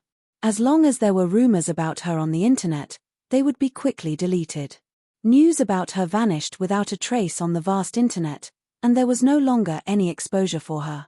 This was Huan Yu's method, ruthless and thorough. She had thoroughly experienced Mu Yaja's ruthlessness. Yang Bingqing laughed mockingly. She suddenly felt that she was so pitiful. She had offended Mu Yaja, but she didn't even have a chance to struggle. But that wasn't the most terrifying part. What was even more frightening was that, in addition to the mainland, Hong Kong, and overseas, all the advertising endorsements, movie contracts, and resources that she had racked her brains to obtain, those originally loyal fans, had all left her. Regarding her, there was only a sea of criticism on the internet. It wasn't as if she hadn't experienced a low point since her debut.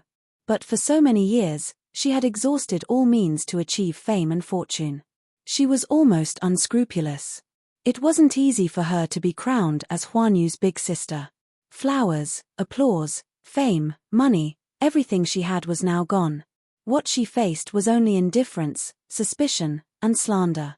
Behind her back, there were so many people who were pointing fingers and pointing fingers. The most frightening thing was that it was impossible for her to even find a normal job. Even all her assets in the bank were frozen.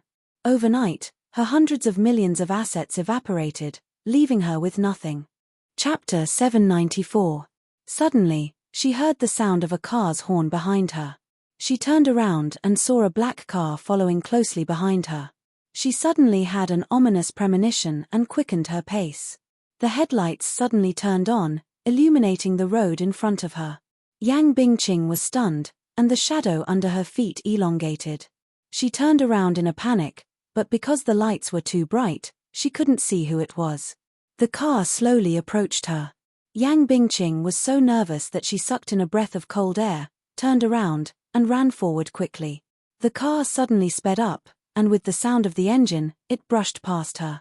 Yang Bingqing's waist was suddenly hit, and she felt a piercing pain. She was caught off guard and fell to the ground, a layer of skin scraped off her wrist. With a screeching sound of brakes, the car made a sharp U-turn. Yang Bingqing bent her body in a sorry state. Panting heavily, she turned around and saw the car stop by the roadside. Two men in black got out of the car, and with a murderous aura, they approached her dangerously. You guys, who are you?" Yang Bingqing looked at them warily. A strange, heart-wrenching pain came from her lower abdomen, and fine beads of cold sweat appeared on her forehead. She endured the pain in her lower abdomen and struggled to get up. Stumbling forward, she took out her phone and dialed Mo Yang's number with trembling hands. However, before the call was connected, a cold wind came from behind. Yang Bingqing's hair was suddenly grabbed, and the phone in her hand was snatched away. It fell to the ground and shattered into pieces. One of the men pushed her to the ground and sat on top of her. He waved his hand and slapped her hard on the cheek. The other man heartlessly dislocated the joints in her arm. Yang Bingqing groaned. She felt her head buzzing and her vision turning white. "No, don't. What do you want?" Yang Bingqing struggled to kick her legs. The men bent their knees and kicked her body. Their hands gripped her throat tightly, and their knuckles tightened. Yang Bingqing's face was flushed red. She frowned and coughed non-stop. Gradually, she felt a buzzing sound in her ears and her mind went blank. Just as she was about to suffocate, a cold voice sounded, "Let her go." The two men immediately let her go. Yang Bingqing raised her head in a panic and saw a thin little boy standing not far away. In the dazzling headlights, Yang Bingqing couldn't see the little boy's face clearly for a moment, but she could vaguely see his delicate outline. His eyes emitted a cold light. "Your name is Yang Bingqing?" Yun Tianyu slowly narrowed his eyes and walked toward her gracefully. His steps were extremely graceful, as if he was taking a leisurely stroll. When he reached her side, she was finally able to clearly see his handsome and delicate features. Yo-Yo lowered his head. His cold gaze fell on Yang Bingqing's flustered and helpless face. His eyes were filled with contempt and disdain. Who are you?" Yang Bingqing's pale lips trembled helplessly. Even though the person standing in front of her at this moment was just a child who seemed to have no strength to truss a chicken, when she met his pair of cold and dark eyes, her heart couldn't help but tremble from fear. This boy had a mature aura that did not match his age, and a cold aura was constantly emitting from his body. Chapter 795. Yang Bingqing frantically tried to get up from the ground, but Yo-Yo lifted his leg slightly and expressionlessly stepped on her dislocated wrist. Ah! Yang Bingqing shrieked. The excruciating pain from her wrist made her break out in cold sweat. You're Yang Bingqing. Yu opened his mouth. His voice was clearly still childish, but his tone was bone-chilling, making one's hair stand on end. Yang Bingqing shuddered. You, who exactly are you? You don't have to know who I am. Yun Tianyu slowly said, I'm only here to take back some things for my mommy. What do you mean? Yang Bingqing was stunned. The child suddenly raised his voice and said, help her up. Yes. Two men in suits immediately went forward and helped her up. Yang Bingqing felt her legs go weak. The scene in front of her was too strange. A group of tall men in suits, who looked well-trained, were actually waiting for orders from such a young child. If she did not see it with her own eyes, she would not believe that a child's words could be so inviolable. Hit her. Yun Tianyu casually ordered. A man in a suit walked up to her and, without a word, gave her a tight slap. Yang Bingqing's face was abruptly slapped to one side. Caught off guard, her lips and teeth collided violently. She felt a sharp pain on her lips, and she immediately tasted a sweet, fishy taste. Her ears buzzed. The strength of a man's hand was no match for that of a woman's. This was especially so for a well-trained bodyguard with a military background. His slap was 5 times that of Yang Bingqing's. Yang Bingqing was a little dazed by this slap. She groaned in pain but could not even make a sound. Her throat seemed to be blocked. She could not even make a sound due to the immense fear. Does it hurt? Yun Tianyu raised his arrogant chin slightly. His eyes were calm and his voice was gentle, yet it made one shudder. Yang Bingqing's lips trembled uncontrollably as tears welled up in her eyes. Continue. Yun Tianyu ordered. The man gave her another slap. Smack. Yang Bingqing's hands were tied up. She didn't even have the chance to struggle. After 2 slaps, half of her face instantly went numb and lost all feeling. Tears overflowed from her eyes and trickled down. Woo woo woo. She let out a soft sob.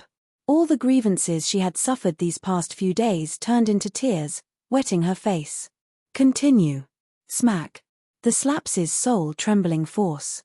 Yang Bingqing cried, why are you doing this to me? I know I'm wrong, but isn't that enough? Is this not enough? She was already in a desperate situation and had nothing left. Was this punishment enough? Yun Tianyu's eyes were cold as he nonchalantly asked, do you think it's enough? I think it's enough. It's enough. I'm already living a life worse than death. Sob sob sob sob. Yang Bingqing let out a hysterical roar, releasing all the haze in her heart. Yun Tianyu slowly walked to her and sized her up with a cold gaze. I'm not the one who banned you. I'm only here to take back what you owe my mommy. Yang Bingqing was stunned. A total of 16 slaps. Not one less. Your mommy, Yang Bingqing pondered for a moment. Her eyes widened in shock. This child. Chapter 796. In the middle of the night, Mo Yang suddenly received a call from Yang Bingqing. When he saw the caller ID on the screen, he felt inexplicably irritated. He did not know what she was up to this time. Recently, because of Yang Bingqing, half of his hair had turned white. Now that Yang Bingqing was ruined, his career was also ruined. His interests were tied to Yang Bingqing's. They were bound together for good or ill. Now that Yang Bingqing had fallen, he was also banned by Huanyu. It was completely over. It was when he had a splitting headache. Just as he was about to sleep, he was woken up by her call. Full of anger, he picked up the call. Just as he was about to flare up, he heard Yang Bingqing's painful voice from the other end. Mo Yang, save me. Mo Yang sat up in bed in shock. What's wrong? Mo Yang. I think I have a miscarriage. He was so shocked that he was suffocating. He hurriedly hailed a taxi. When he arrived, he saw Yang Bingqing lying weakly in the flower bed. Her lower body was stained with blood, and her blood-stained hand was holding her phone tightly. Her face was lifeless, like a withered flower. Mo Yang walked to her side and looked at her blood-stained skirt in shock. His eyes were full of shock and helplessness. Bingqing, what's wrong? When Mo Yang's gaze landed on her face, he was shocked again. Yang Bingqing's face was swollen from the slap. There was a bloody cut at the corner of her lips, and blood kept oozing out. It was extremely horrifying. He had never seen Yang Bingqing in such a sorry state. Her originally stunning face was no longer lively, and she looked sickly and pale. Your face was hit by someone? Mo Yang, it hurts, my stomach hurts. Yang Bingqing held her stomach and said in a broken voice, send me to the hospital. Mo Yang, I think I have a miscarriage. Miscarriage? You're pregnant. Mo Yang's eyes widened in shock, but he did not have time to care so much. He picked her up horizontally and ran to the side of the road. Yang Bingqing said with a pale face, I don't know. I'm pregnant, but I haven't come for 3 months. I might be pregnant. Yang Bingqing, you're really… Mo Yang was so angry that he was speechless. Didn't he tell her to take precautions? Why was she pregnant at such a critical moment? The problem was, she had so many men, and she had to deal with 3 of them. Did she know who the father of this child was? Mo, what should I do? Now that I'm like this, I might as well just die. Yang Bingqing was completely disheartened. Her current appearance made her wish she was dead. Her hatred for Yun Shusha had seeped deep into her bones. If she could, she wanted to perish together with her. Mo Yang, what should I do? Shut up. Mo Yang said irritably, it's fine if you humiliate yourself, but you even implicated me. Yang Bingqing, who can you blame for being in this state? Didn't I warn you not to be too ostentatious in the entertainment industry and to be careful with your words and actions? But you offended people everywhere, and you even offended Mu Yaja. What do you want me to do? Yang Bingqing sobbed, breaking down and crying. She was in a sorry state. Mo Yang hailed a taxi and hurriedly carried her into it. Chapter 797. Why is it covered in blood? Let's get this straight. If you dirty the backseat, you'll have to pay for the car wash. Mo Yang said angrily, you'll get what you deserve. Go to the hospital first. Your life is more important. Sigh. It's the middle of the night. How unlucky to have picked you 2 up. The driver muttered unhappily. If not for the fact that he would be reported for refusing to pick them up, he would have chased them out of the car. He was unlucky. Mo Yang was so angry that his face turned green. Now that they were in dire straits, even a lowly driver dared to look down on them. The taxi dropped them off at the hospital. Mo Yang threw a 100 yuan note and hurriedly carried Yang Bingqing to the emergency room. Yang Bingqing had already fainted. The doctor also recognized Yang Bingqing and did a simple checkup for her. With a cold face, he said, the patient has miscarried and the child can't be saved. She needs a curettage operation. Are you her family member? No. The operation needs a family member's signature. Her family members are not in the capital. How can they sign it? Let me do it. Mo Yang signed. Before entering the emergency room, Yang Bingqing suddenly woke up. She found out from Mo Yang that she was indeed pregnant, but the child could not be kept and needed a curettage operation. She immediately grabbed his clothes tightly.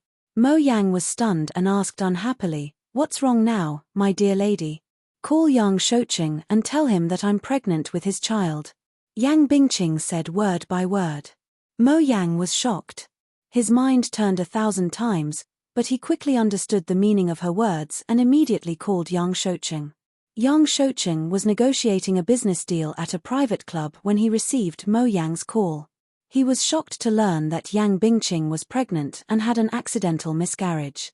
When he learned that Yang Bingqing was pregnant with his child, Old Master Yang was even more shocked and immediately rushed to the hospital. When Yang Shouqing was young, he was also a playboy who played with many female stars. Yang Bingqing was just one of the many mistresses he kept. However, Yang Shouqing was deeply attached to Yang Bingqing. He doted on her and used all the resources he had on her. The reason why Yang Bingqing was able to become Huanyu's #1 sister was all because of him. Without Yang Shouqing, Yang Bingqing was nothing. The reason why Yang Shouqing liked Yang Bingqing so much was because of her beauty, which completely catered to his taste. Looking at the entertainment industry, there were very few who could compete with Yang Bingqing in terms of beauty.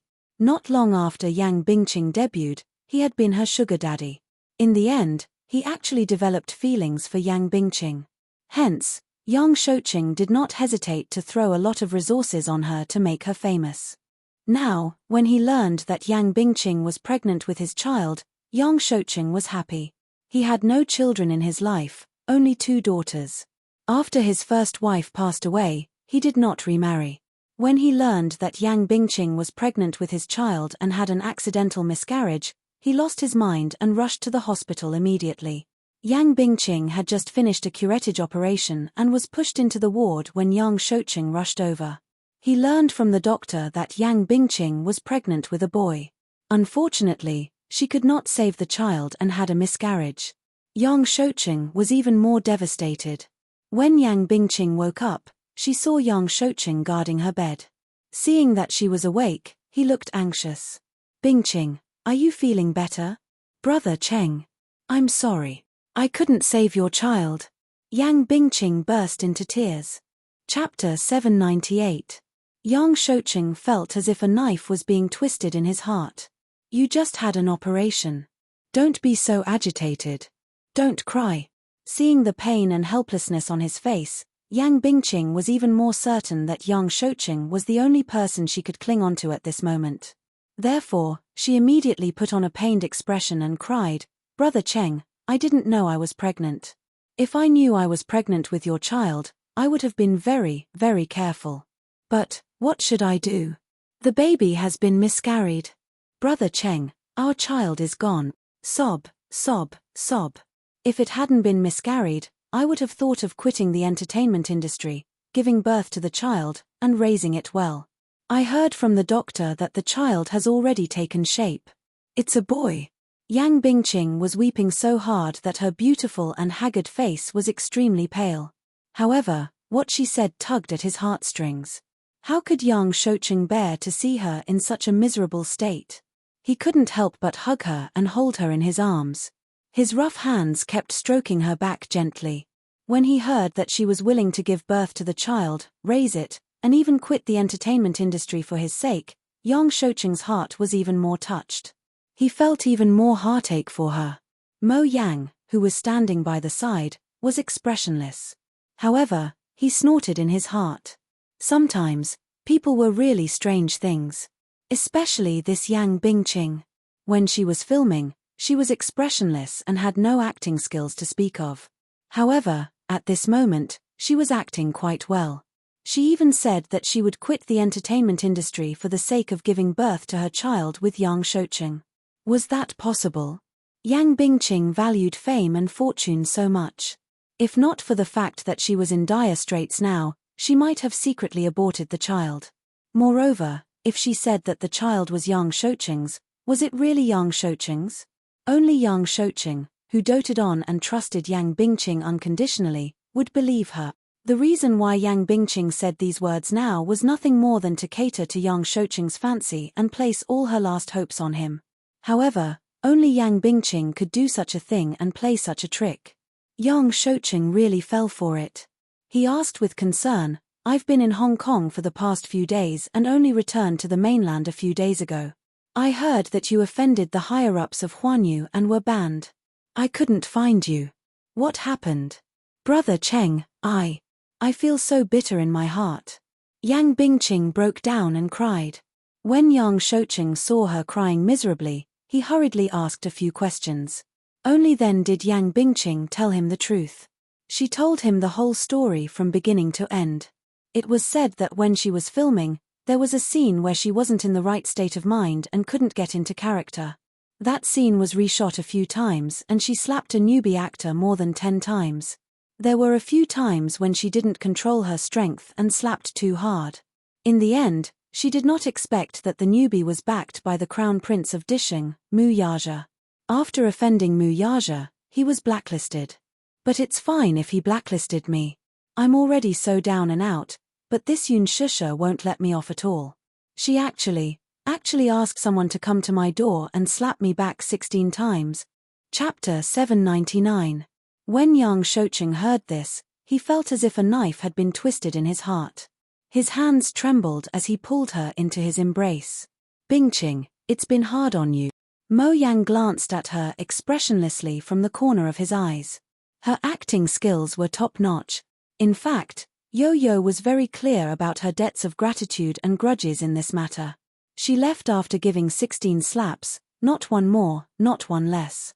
At that time, Yang Bingqing did not even know that she was pregnant, so there was no such thing as punching and kicking. Yang Bingqing had always been good at stirring up trouble.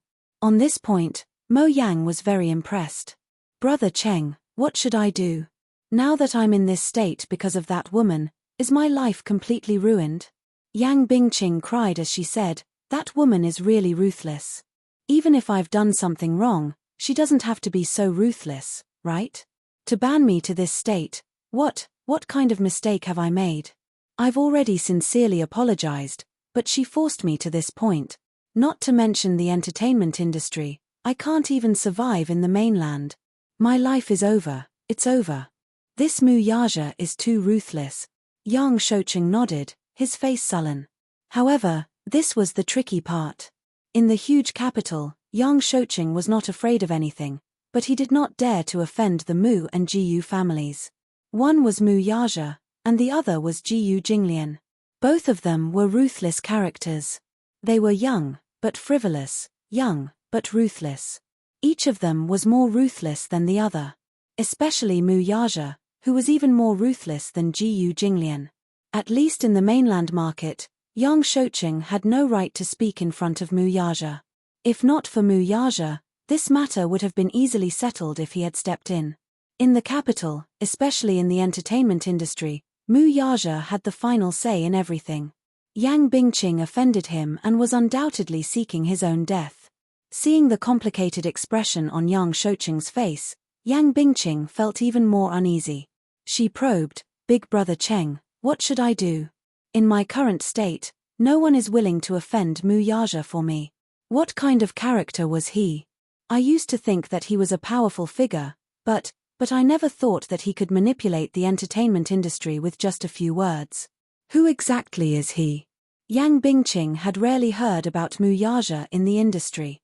She only knew that he was the most important person in Disheng Financial Group. Therefore, as the controlling shareholder of Huanyu Entertainment, one word from him could turn the entertainment industry upside down. Yang Shoucheng looked a little troubled. Bingqing, it's not that I don't want to stand up for you. It's just as you said, this Mu Yaja is a powerful figure. I don't dare to offend him.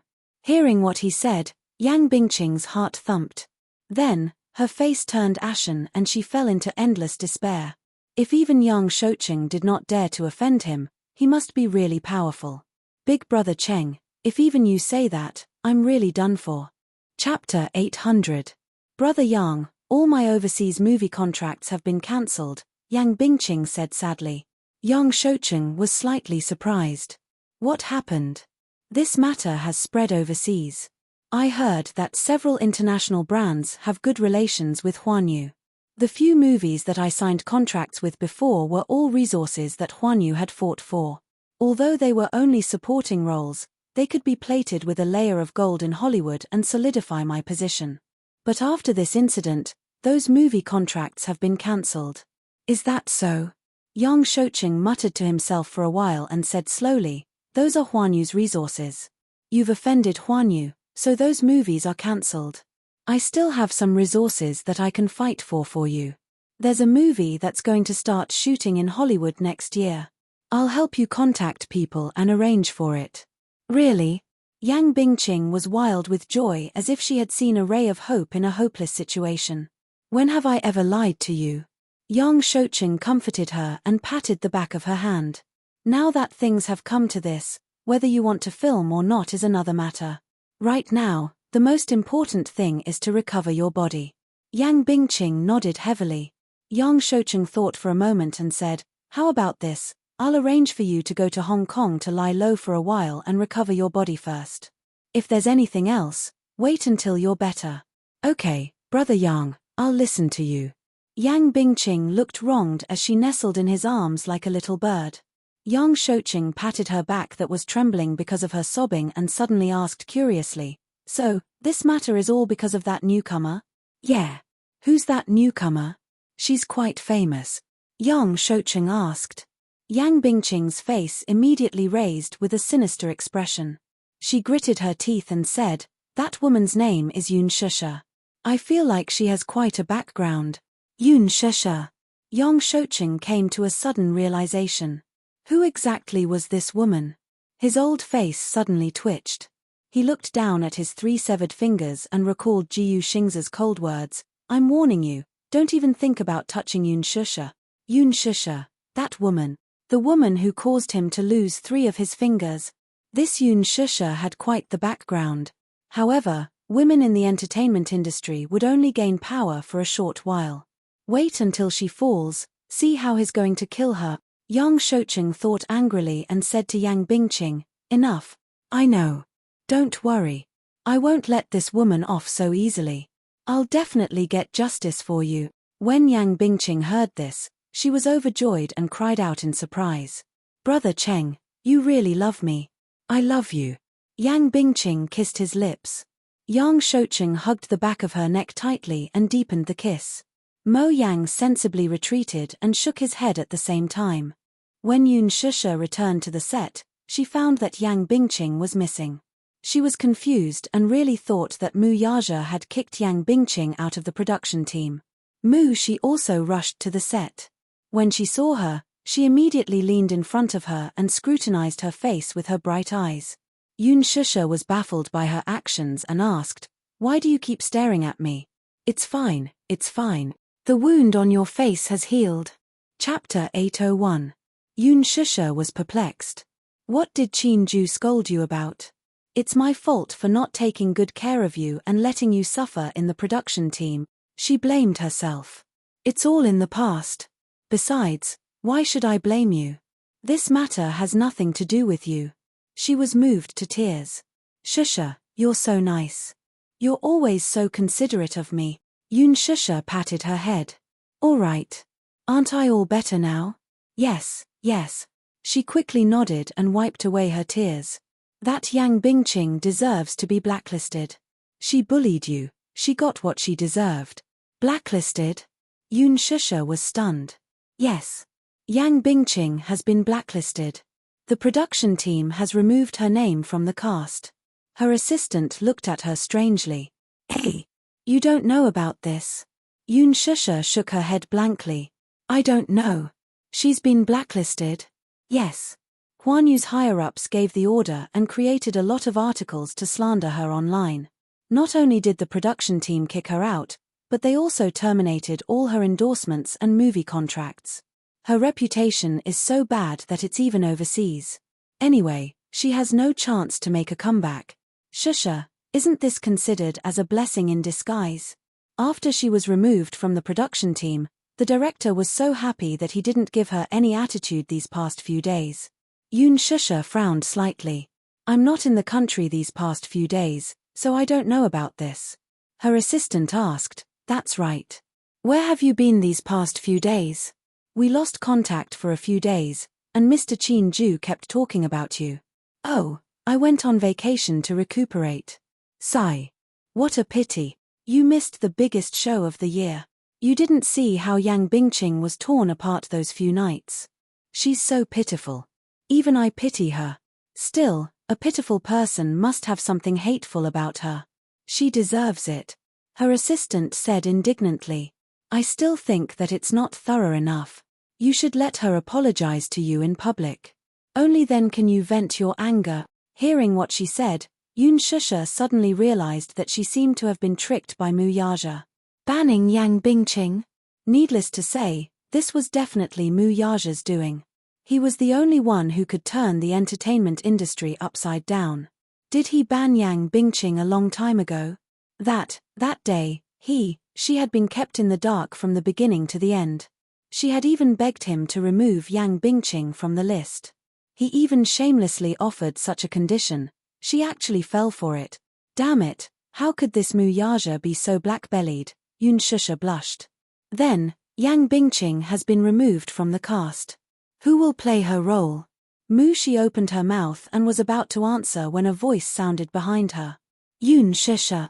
Yun Shisha. She turned around and saw a beautifully dressed woman with exquisite makeup slowly walking toward her. She was a little surprised.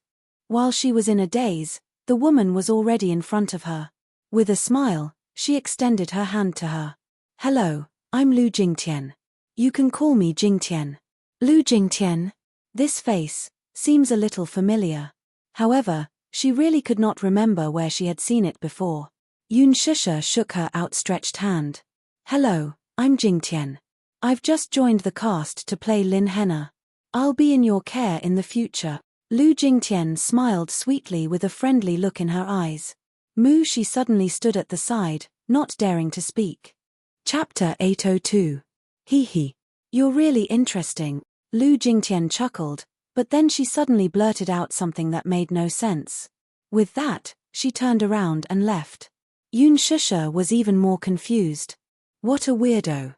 This Lu Jingtian's words are quite strange. She gave off a feeling of superiority and arrogance. She was like a rich missy from the upper class, yet she pretended to be calm, which made it seem very deliberate. Mushi's expression changed, and she hurriedly pulled her to the side. Shisha, don't spout nonsense. This Lu Jingtian's background is not to be trifled with. I feel that the actors in the production team, even if they're just supporting roles, are not to be trifled with, Yun Shisha quietly said. Mushi's lips twitched as she silently retorted, yes, you're the one with the biggest background. Anyway, everyone's background is not to be trifled with.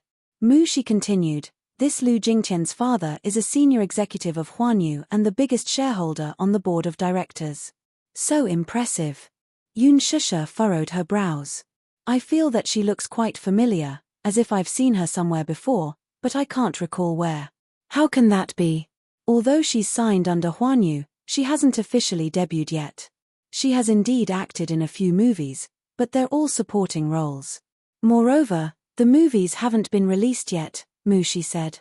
Yun Shisha asked, that's strange. Why are they all supporting roles? Isn't her father a senior executive of Huanyu? Isn't it easy for him to invest in a movie to promote his daughter? Mushi rolled her eyes. Even if she's his biological daughter, he can't be so reckless. Nowadays, investing in a movie can easily cost hundreds of millions. Her father does have the ability to set up an acting troupe for her, but the box office will definitely flop. If the box office flops, hundreds of millions of investment will go down the drain. Who would be willing to take the risk?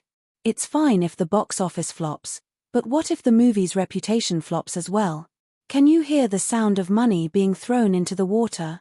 If you throw it at her, it'll be a one-way trip. Yun Shisha nodded. So, Huanyu's strategy for her is to let her act in some supporting roles to gain some popularity. Then, when the movie is released, we can use the team to hype it up and package it. Then, her fame will come. Hype. What do you think? Creating hype was a shortcut to fame. Before you even debuted, Huanyu was already hyping you up. Even now, the official Weibo account of the Green Apple is also hyping you up. Your fans on Weibo have almost exceeded 10 million. This is the effect of hype. She was about to vomit blood. This Yun Shisha was simply the best artiste she had ever managed. Other artists only cared about how to increase their fame, but she only cared about how to act well. One had to know that she was now in a gold medal production team. Everything was in her favor. It could be said that it was the best time to create hype. Her reputation online couldn't be any better. Many people were very supportive of her role as Yin Xiaochuan and were willing to support her. What's more, everyone in the crew was a topic of conversation. Yang Mi, Li Jiuxian, and Jiyu Xingze, which one of them wasn't the hottest idol in the world? Even if she uploaded a selfie with Jiyu Xingze on Weibo, it would still be a hot topic and gain popularity. However, this Yun Shisha, let alone creating hype, only updated her Weibo once every few days, and it had nothing to do with filming. Chapter 803. It was no wonder that Yang Bingqing hated her. She did not know how to make use of the resources she had. How are we going to hype her up? Yoon Shusha was curious about how Huan Yu was going to promote her. I heard that Huan Yu wanted to use Jiyu Xingza's fame to hype her up, but Jiyu Xingza didn't agree to it. Why didn't he agree to it? Jiyu Xingza's fame was at its peak. As long as he used Lu Jingtian to gain some popularity, she would become famous. Do you think everyone is like you? Back then, Huan Yu used Jiyu Xingza to hype you up, and Jiyu Xingza was actually willing to cooperate. Xingza is really strange. He's willing to use his fame to promote you, but not Lu Jingtian. I don't understand him. Her assistant had a strange look on her face. Yoon Shusha was stunned. When she had just debuted, Huan Yu had used Jiyu Xingza's popularity to promote her. The outside world had speculated that she and Jiyu Xingza had a close relationship, and they were even rumored to be lovers. Hence, at the movie's opening ceremony, the reporter's series of questions about this issue caught her off guard. Xingza has never liked being hyped up. Shusha, you may be the only exception. In order to promote Lu Jingtian, Huan Yu threatened and enticed him. They even offered him 0.1% of their shares, but he didn't agree. It's said that Huan Yu had originally planned a script to promote Lu Jingtian as Jiyu Xingza's rumored girlfriend, but Jiyu Xingza refused and didn't give them any leeway. Her assistant continued, at Huan Yu's annual gala, Huan Yu had originally arranged a female companion for Xingza, and that was Lu Jingtian. In the end, Jiyu Xingza invited you to be his female companion. Only Jiyu Xingza would dare to do so. Huan Yu didn't dare to do anything to him. After all, Xingza is now one of Huan Yu's shareholders. With his status, Huan Yu wouldn't dare to act rashly if he didn't agree. Yoon Shusha was stunned. At that gala, Xingza's female companion was originally Lu Jingtian? Yes. Xingza had initially agreed to it, but he ended up inviting her instead. Lu Jingtian was almost angered to death when he suddenly kicked her out. In a hurry, she had no choice but to rush to the gala alone. The topic is gone, and so is the buzz. That day, you were in the limelight as Jiyu Xingza's female companion. Don't be fooled by her courteous attitude toward you earlier. Who knows if she hates you deep down? Thank you for reminding me. Yoon Shusha was halfway through her words when she suddenly realized something. It suddenly dawned on her why she found the other woman so familiar when she saw her earlier. At the mention of the gala, she recalled that Lu Jingtian was the woman who had tried to trip her up at the gala. He did not recognize her because her makeup was different from the day of the gala. On the day of the banquet, she was dressed extravagantly and wore heavy makeup. Today's makeup was more plain, so he couldn't recognize her immediately. Yoon Shusha silently complained in her heart. This level of makeup was not much different from plastic surgery. It was no wonder she couldn't recognize her. It was as if she had changed her face. Makeup was indeed one of the sorcery. It could change a woman's appearance completely. Looking at Lu Jingtian now, she was no longer as stunning as she had been at the gala. Her facial features were neither beautiful nor exquisite, and neither did they stand out. She wondered what she looked like without her makeup. Yoon Shusha carefully thought about it. It was no wonder that Lu Jingtian looked at her as if she had seen her enemy that day. It turned out that she had snatched her resources. Chapter 804.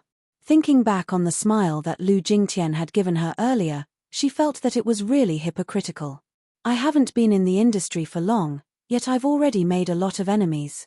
Am I that unpopular? Yoon Shusha asked self-deprecatingly. Her assistant smiled. Shusha, you have to adjust your mentality. Having a lot of enemies only means that you're popular. People are jealous of you, so they target you. If you're unknown and not famous, who will take you seriously? Those who see you as a thorn in their flesh are all jealous of your resources. You can be considered a clear stream in the industry. Yoon Shusha was stunned. This industry is really complicated. It is, her assistant said. How many true friends do you think there are in this industry? The industry is so big, and there are only so many resources. Many of them are sneaky people who are fighting for fame and fortune. You must be more careful in the future. Even if you have a strong background, sometimes, you'll be in trouble if those people catch a little pain and use public opinion to attack you. Water can carry a boat, but it can also capsize it. You must maintain your image in front of your fans. Her assistant's advice was very pertinent. Yoon Shusha heard it in her heart and smiled. Thank you, Mu Shi. Sigh, Shusha, you really don't know how lucky you are. If you don't have Huan Yu supporting you, how can a newbie like you win against Yang Bingqing? Yoon Shusha said sincerely, to be honest, I don't have much ambition. Acting is just a hobby of mine. I've never thought of fighting for fame and fortune. It's just because I like it. I just see acting as an ordinary job and a way of life. Isn't it a little inconsiderate of you to meet someone like me who has no ambition? It's quite inconsiderate, her assistant said truthfully, hitting her sore spot. Yoon Shusha's lips twitched. Do you have to be so blunt? Her assistant smiled. To be honest, if these words came out of someone else's mouth, it would sound very pretentious and pompous. Which person who entered this industry did not come for fame and fortune? Even if it was by accident at the beginning, after entering this circle and being influenced by others, it was difficult for him to maintain his original heart. However, when it came from Yoon Shusha's mouth, it sounded very pure. If many artists had such unique resources like hers, they would have used all means to create hype. But Yoon Shusha really treated acting as a job. But this circle is not an ordinary one. You have to be careful. Over the next few days, after Lu Jingtian joined the production team, her main task was to catch up on Yang Bingqing's scenes. Previously, Yang Bingqing acted as Lin Harene's character. After that incident, Yang Bingqing was banned and removed from the cast. Those scenes had to be reshot. There were many scenes where Yoon Shusha and Lin Hana had to be filmed together. Lin Fengtian kept the close-up shots of Yoon Shusha, but the other scenes had to be reshot. It had only been a few days since Lu Jingtian joined the production team. In the past, the production team had always been careful around this young Missy, who was born in Huanyu's top management. Lu Jingtian was famous for her temper, which was not much better than Yang Bingqing's. In the past, when she was filming in another production team, she would often vent her anger on the production team whenever she had a disagreement. Her temper was notoriously bad. Chapter 805. From the start to the end, the gentle and friendly side she displayed in front of the production team took everyone by surprise. What was also surprising was that she did not find trouble with Yoon Shusha and got along well with everyone in the production team. When it came to the basement scene, Lu Jingtian did not make things difficult for Yoon Shusha like Yang Bingqing did. Instead, she did her homework in advance. Her gaze, positioning, lines, and expressions were all done in one go. For the slap scene, she used Meng Qiqi's technique and did not insist on using real weapons like Yang Bingqing did. Hence, she passed the scene with just 3 ings. The result was very good, and Lin Fengtian was very satisfied. Mu Shi was shocked. It was said that a dog could not change its habit of eating feces. Lu Jingtian's personality had changed drastically. She was no longer as arrogant and unreasonable as before. It was as if she had become a completely different person. Mu Shi was taken aback and found it hard to believe. However, Yoon Shusha was naturally happy to be able to get along with her peacefully. Ever since Yang Bingqing's incident, those in the production team who had offended Yoon Shusha in the past had sincerely apologized to her. This included Yang Mi, who had changed her attitude toward her and was intentionally or unintentionally close to her. After getting along with her, Yoon Shusha felt that Yang Mi was a decent person. Although she was a little shrewd and scheming, she was not like Yang Bingqing, who had so many thorns that it hurt. Yang Mi had debuted for almost 10 years. She had acted in a drama when she was young and officially entered the entertainment industry at the age of 17. In terms of qualifications, she was also a senior. Yoon Shusha had always been humble toward her. Yang Mi had also completely changed her opinion of her. Initially, she was a little annoyed with Yoon Shusha, thinking that this newbie must have used dirty means to obtain so many resources when she had just debuted. However, after getting along with her, she admired Yoon Shusha's true nature and turned her enemy into a friend. Sometimes, she would even upload selfies with Yoon Shusha on Weibo. Yoon Shusha also learned how to use Weibo and often interacted with the other actors in the production team. However, the only thing that troubled Yoon Shusha was Ji Yu Xing's indifference towards her. One day, the weather was hot, so she specially bought water to distribute to the crew. Ji Yuxingze had just finished filming and was about to enter the waiting room. Yun Shusha saw him and handed him a bottle of water. However, Ji Yuxingze acted as if she was invisible and brushed past her without even looking at her. While Yun Shusha was still in a daze, he walked into the lounge and closed the door, leaving her outside. What had happened to make him so estranged from her? Could it be because of what happened that day? Yun Shusha inevitably felt down. In her heart, Ji Yuxingze was undoubtedly a senior worthy of respect. He had helped her a lot, but now, he was like a stranger to her. She could not help but feel disappointed. She saw it all, too. She, too, could not understand how the superstar and Yun Shusha seemed to have been separated by a vast expanse of wilderness overnight. They were like strangers, no different from strangers. They used to be very close. She still remembered that Ji Yuxingze was even willing to arrange Qinju, his trump card, for Yun Shusha's sake.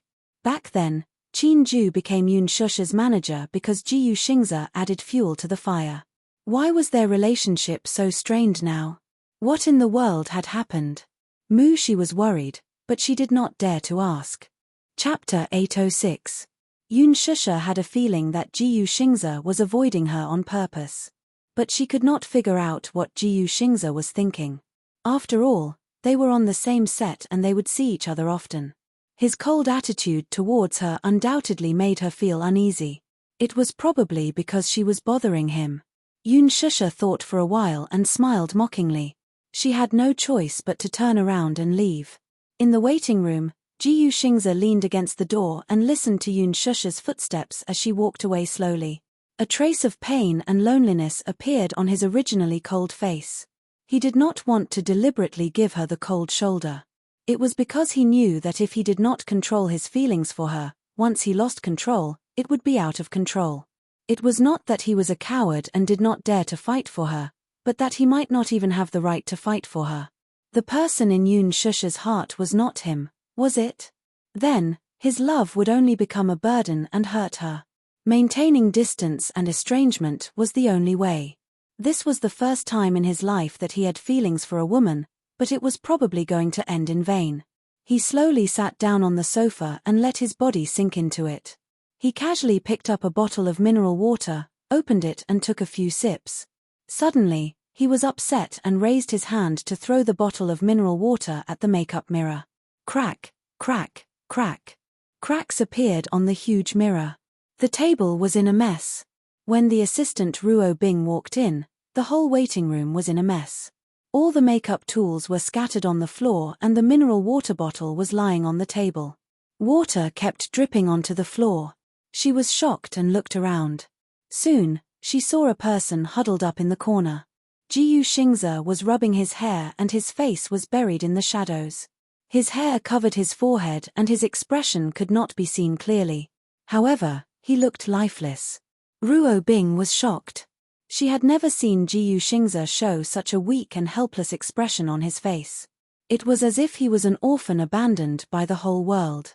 She walked over and carefully put her hand on his shoulder. Ji Yuxingze did not move. He just sat quietly in the corner and did not move at all. Even the rise and fall of his breath was so weak. "Xingze, what's wrong?" Ruo Bing asked softly with a concerned expression. Ji Yuxingze did not speak and only turned his body slightly. Ruo Bing's hand fell from his shoulder. She looked up at the room and the messy dressing table and shook her head slightly. She said softly, "Xingze, I'll clean this place up first." "Well, if there's anything you're unhappy about, you can tell me." Ji Yuxingze remained silent and did not say a word. Ruo Bing began to clean up. She cleaned the water stains on the floor and tidied up the bottles on the dressing table. Suddenly, she heard the sound of a cigarette lighter behind her.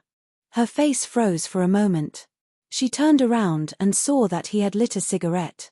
She was shocked. When did he start? He did not have the habit of smoking in the past. After recovering from her shock, Ruo Bing quickly walked over and took the cigarette between his fingers. She stepped on it and put it out on the ground. Ji Yuxingze raised his head slightly. His eyes were covered by his fringe and revealed a cold gaze. Ruo Bing was slightly shocked by him, but she still mustered up her courage and asked, "Xingze, Why did you suddenly start smoking? Chapter 807. You can't smoke anymore. You still have to record an album tomorrow and record a demo for the movie theme song. Your throat will be damaged if you continue like this. Ji Xingze glanced at her coldly, but quietly took out another cigarette from the cigarette box, lit it again, and took a deep puff. The flickering sparks were weak, but they lit up his cold eyes. Ruo Bing could not do anything to him. She squatted down and said patiently, Xingze, is there something bothering you? You can talk to me. There's no need to make things difficult for your body. Ji Xingze remained silent, ignoring her as if she were air. Ruo Bing looked embarrassed, but she could not do anything to him. She had been by Ji Xingze's side for a few years. She knew very little about Ji Xingze. She only knew that he was an extremely sentimental person. Other celebrities changed their assistants again and again, but he never changed. From the beginning to the end, it was still the two assistants who had been by his side since his debut. He would keep the things he loved by his side, no matter how old they were. He was the nation's top idol, a superstar of his generation, and an insulator against gossip. So many female celebrities flocked to him, but he was all alone from the beginning to the end. Other than that, she did not know anything else about him. Perhaps, no one had ever been able to enter his heart. When Ji Xingze was studying abroad at the age of 15, he was spotted by a talent scout and was recommended to Huanyu. He officially signed a contract, starred in his first movie, and released his first album. He was famous. Until then, his career had been smooth sailing. But on the surface, aside from the limelight, Ji Xingze only gave people a feeling. Lonely, lonely. Yes, lonely. Other than Qin Ju, there was probably no one who could really get close to him. It probably had something to do with his childhood. It was said that he was the illegitimate son of the Jiyu family in the capital. When he was young, his mother died early. At a very young age, he was exiled by the Jiyu family to a foreign country and lived alone. Until he met Qin Ju at the age of 15. In Ruo Bing's eyes, he had always been cold, like a high and mighty prince who was difficult to get close to. However, this was also the first time she had seen him lose control like this. For a moment, she couldn't do anything to him. Xingze, you still have a scene in the afternoon. Are you okay in this state? No. He finally opened his mouth. Ruo Bing finally calmed down. That's great. Adjust your condition and rest early. With a cigarette in his mouth, he lowered his gaze. Right now, acting was the best way for him to vent his emotions. Sometimes, he really wished that time would stop. She lived her entire life in the drama. At least in the movie, he could hold her hand, hug her and kiss her. However, he had revealed his true feelings and was too immersed in the role. She was really just acting. There were two scenes in the afternoon. One was a scene between Lu Jingtian and Jun Mo. The other scene was between Ji Xingze and Yun Shusha. These two scenes were very important in the book. Jun Mo did not appear much in this movie, but every time she appeared, there was an important plot. She had just stepped into the film industry and was not good at acting, so she put in a lot of effort into the script. She also often looked for Yun Shusha to practice with her lines. She worked very hard to memorize the lines of a scene several times. Chapter 808. After Yin Xiaochuan returned to the country, she had another emotional entanglement with Yin Dongyu. Because Yin Xiaochuan was hospitalized for pneumonia, Yin Dongyu was absent from his engagement with Lin Henna. Lin Henna flew into a rage out of humiliation and went to the hospital where Yin Xiaochuan was. She wanted to denounce Yin Xiaochuan, but she met Su Qi, who was blocking the door of the ward. The two had an argument. It was also a tear-jerking scene in the movie. Lin Henna angrily questioned Su Qi, "Are you just going to watch the woman you love throw herself into someone else's arms? Do you really love her? From what I see, your so-called love is nothing more than lip service. Are you really willing? Giving away the woman you love so much to someone else?" Su Qi calmly said, "I love her, so I'll give her the greatest freedom." For this scene, Jun Mo had specially rehearsed it with Yun Shusha many times. As a result, Yun Shusha almost memorized the script by heart. She had put in a lot of effort, so when it came time to act, Junmo's performance was very good. She was full of emotions, her lines were affectionate, and every expression on her face was well managed. Especially at close range, the tension in Junmo's eyes gave people goosebumps. On the other hand, Lu Jingtian was in the right state, but her expression paled in comparison to Junmo's. Especially that line, "Su Qi, you're such a coward for pushing the woman you love to someone else." She laughed several times. Lin Fengtian's face was about to turn green with anger as he scolded her. Lu Jingtian was almost in tears from the scolding. She ran back to the lounge with reddened eyes and finally adjusted her state of mind. However, when it came time to act, her emotions were still not in place. She had ings again and again. Lin Fengtian was so angry that he scolded her again. She really wanted to cry, but no tears came out. Lin Fengtian was so angry that he pointed at her and scolded her in front of everyone. "Lu Jingtian, I really can't be bothered to scold you.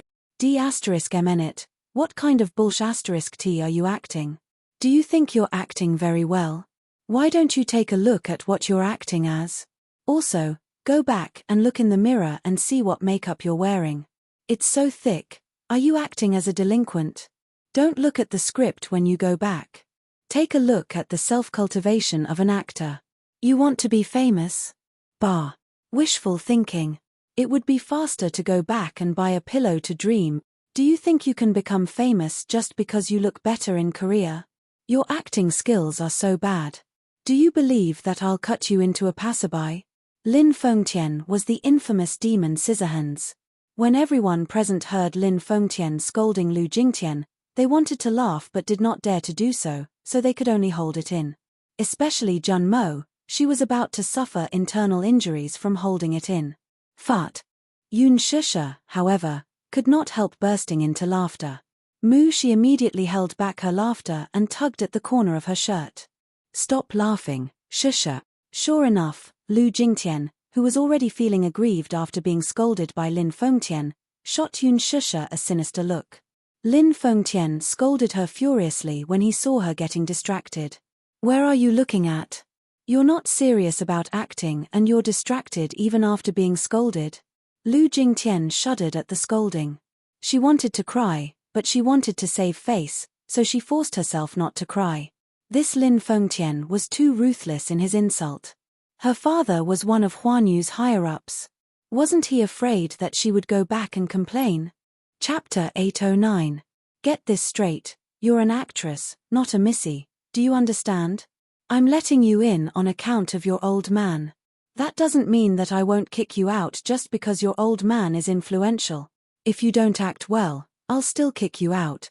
With your performance, I can pick any of the extras in the group and they'll act better than you. What kind of performance is this? Yun Shusha, who was listening from the side, was utterly convinced by the director's scolding of Lu Jingtian. It was no wonder that the director was rumored to have a fiery temper and dared to speak his mind. It was rare to see a director like him nowadays. Junmo, who was listening from the side, was also frightened. This director's ability to scold others was not just for show. Seeing it with her own eyes, she was in awe. Among the directors nowadays, only he dared to scold an actress with a background.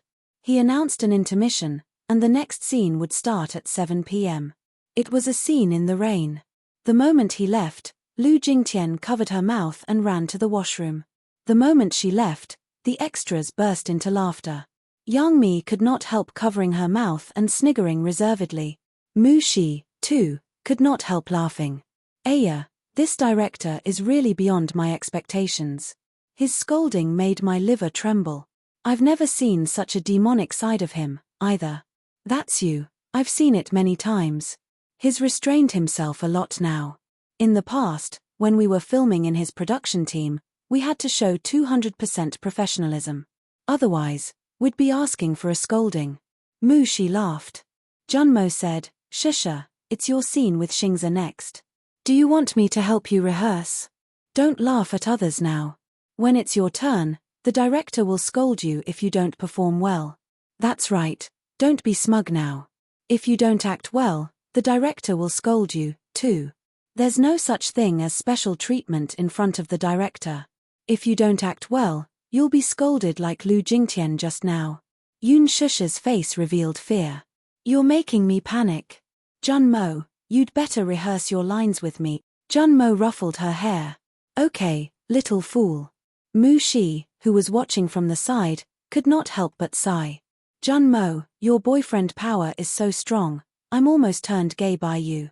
Jun Mo raised her eyebrows. What do you mean? You're so handsome and gentle. I'm about to fall in love with you. Jun Mo blushed and was a little shy. Yun Shusha rebuked, Mu Shi, you're so naughty.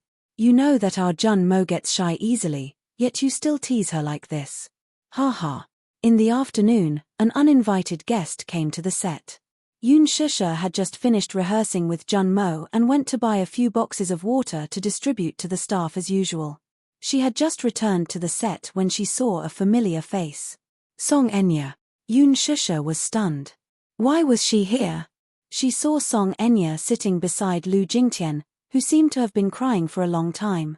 Song Enya gently patted her back as if to comfort her.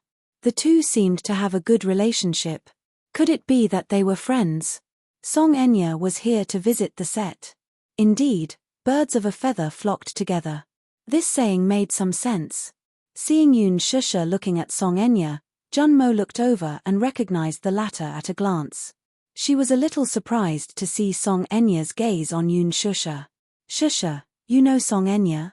Chapter 8:10. Song Enya looked at Yun Shusha as well. Suddenly, she lowered her head and exchanged a few words with Lu Jingtian. She did not know what they were talking about, but the latter turned to look at her with a pair of eyes that revealed a hint of contempt. Yun Shusha held Jun Mo's arm and wanted to leave, but Song Enya walked over and blocked her path. Oh, I was wondering who it was. Turns out it's the shameless mistress. Song Enya whistled and looked at her with disdain.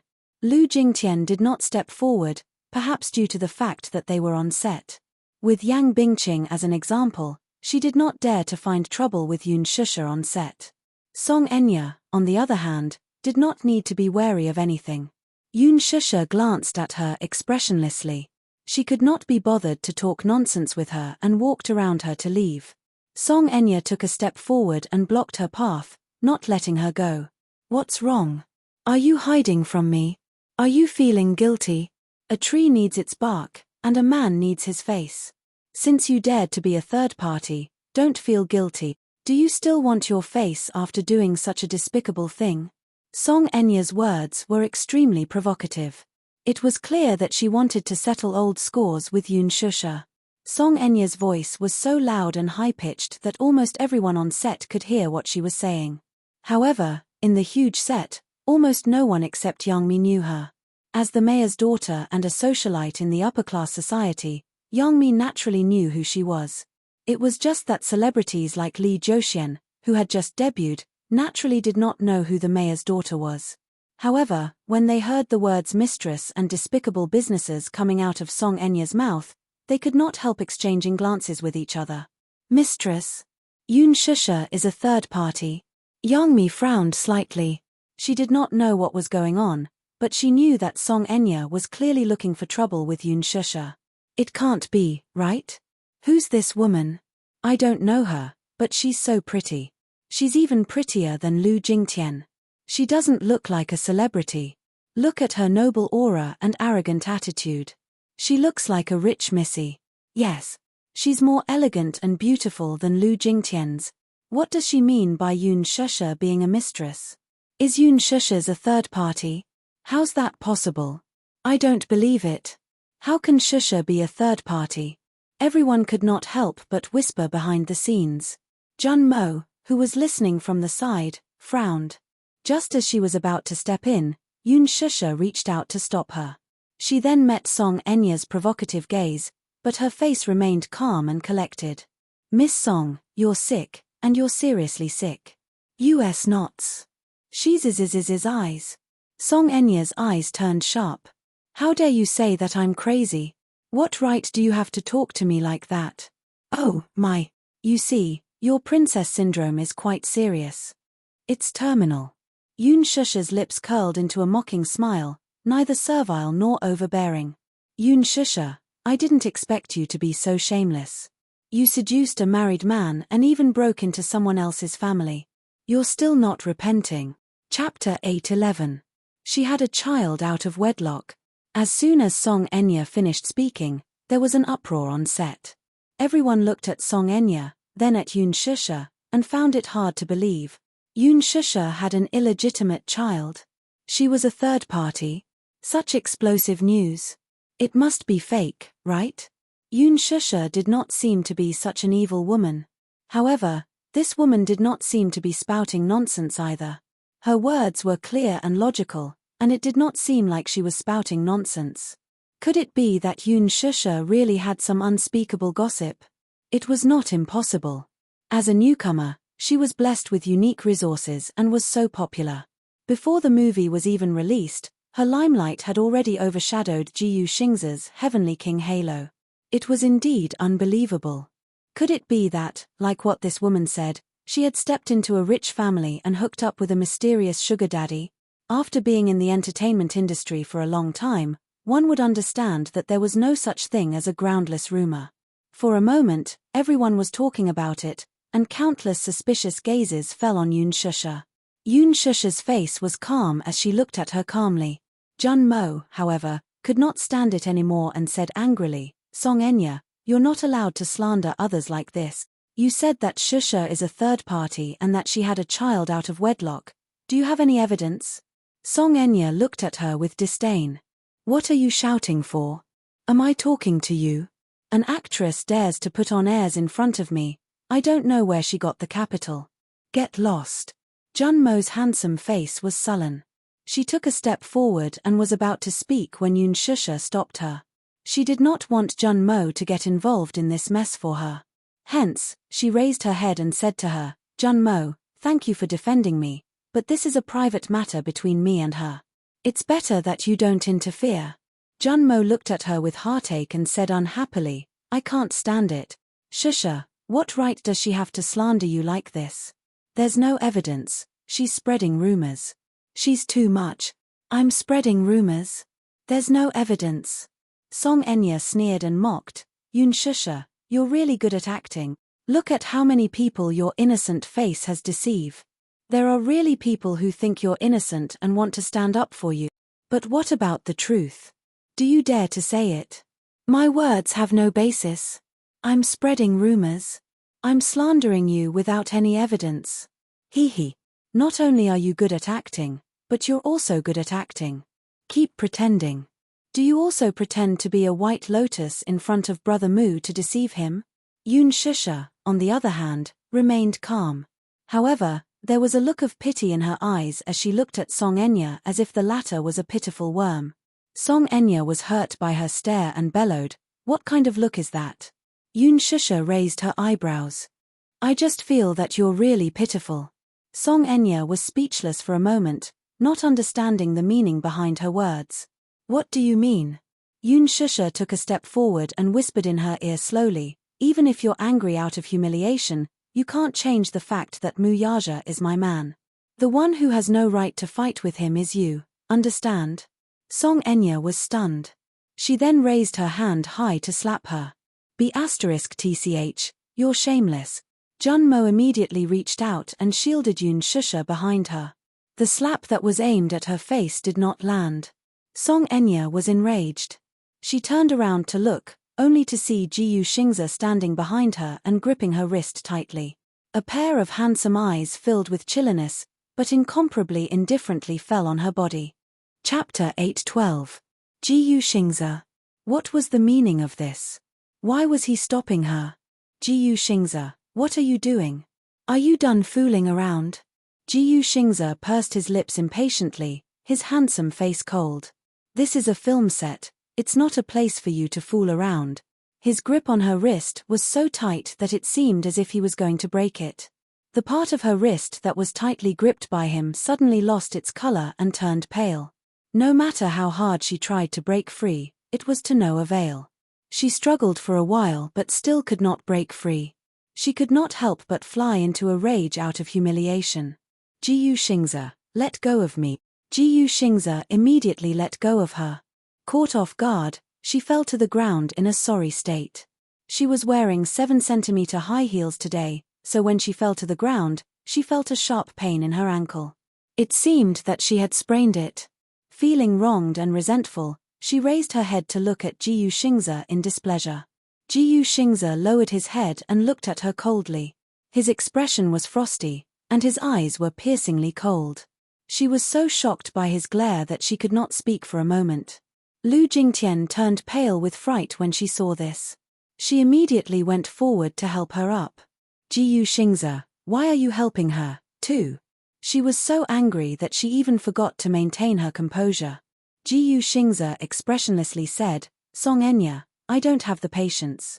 Don't be unreasonable in front of me, it's very annoying. She was so frightened by his cold glare that she fell silent. Lu Jingtian, who was standing at the side, opened her mouth to say something, but Jiyu Xingze swept a glance at her and coldly said, Shut up. She did not dare to speak again. Jiyu Xingze, you're too much. Her eyes were red, and it was obvious that she was about to cry from anger. Have you had enough? I told you to shut up, didn't you hear me? Jiyu Xingze suddenly raised his voice. Who let this miscellaneous person in? Miscellaneous personnel? Song Enya was startled. Just as she was about to retort, Lu Jingtian sensibly tugged at her arm, gesturing for her to stop talking. The security personnel rushed over at once. Glancing at Song Enya and Jiyu Xingze with trepidation, he whispered, It's me. From tomorrow onwards, you don't have to come anymore, Jiyu Xingze said coldly. The man was shocked at first, but then he nodded helplessly. Jiyu Xingze said again, Chase her out. In the future, no one is allowed to enter. Song Enya stared at him in disbelief, but before she could say anything, she was chased out of the set by the security personnel who had rushed over upon hearing the news. From beginning to end, Jun Mo shielded Yun Shusha behind her. Only after the latter was chased away from the set did she turn around with a worried look and ask, Shusha, are you all right? Nothing. What can happen? Yun Shusha raised her eyebrows, but she didn't think much of it. Aren't you angry at her for saying that about you? Why should I stoop to her level when she's just a lunatic? Lu Jingtian glanced at her, snorted, and returned to her seat. Jiyu Xingze suddenly walked over and grabbed Yun Shusha's arm tightly. Startled, she looked up and saw a strange anger on Jiyu Xingze's face. Xingze, you, Jiyu Xingze pulled her away. Yun Shusha was confused. She did not understand what he was trying to do and only let go of her hand when he pulled her to a secluded corner. Xingze, what's wrong with you? Chapter 8:13. Yun Shusha was shocked by his sudden action. She looked up blankly and saw him looking down at her. His eyes were deep and his face was sullen.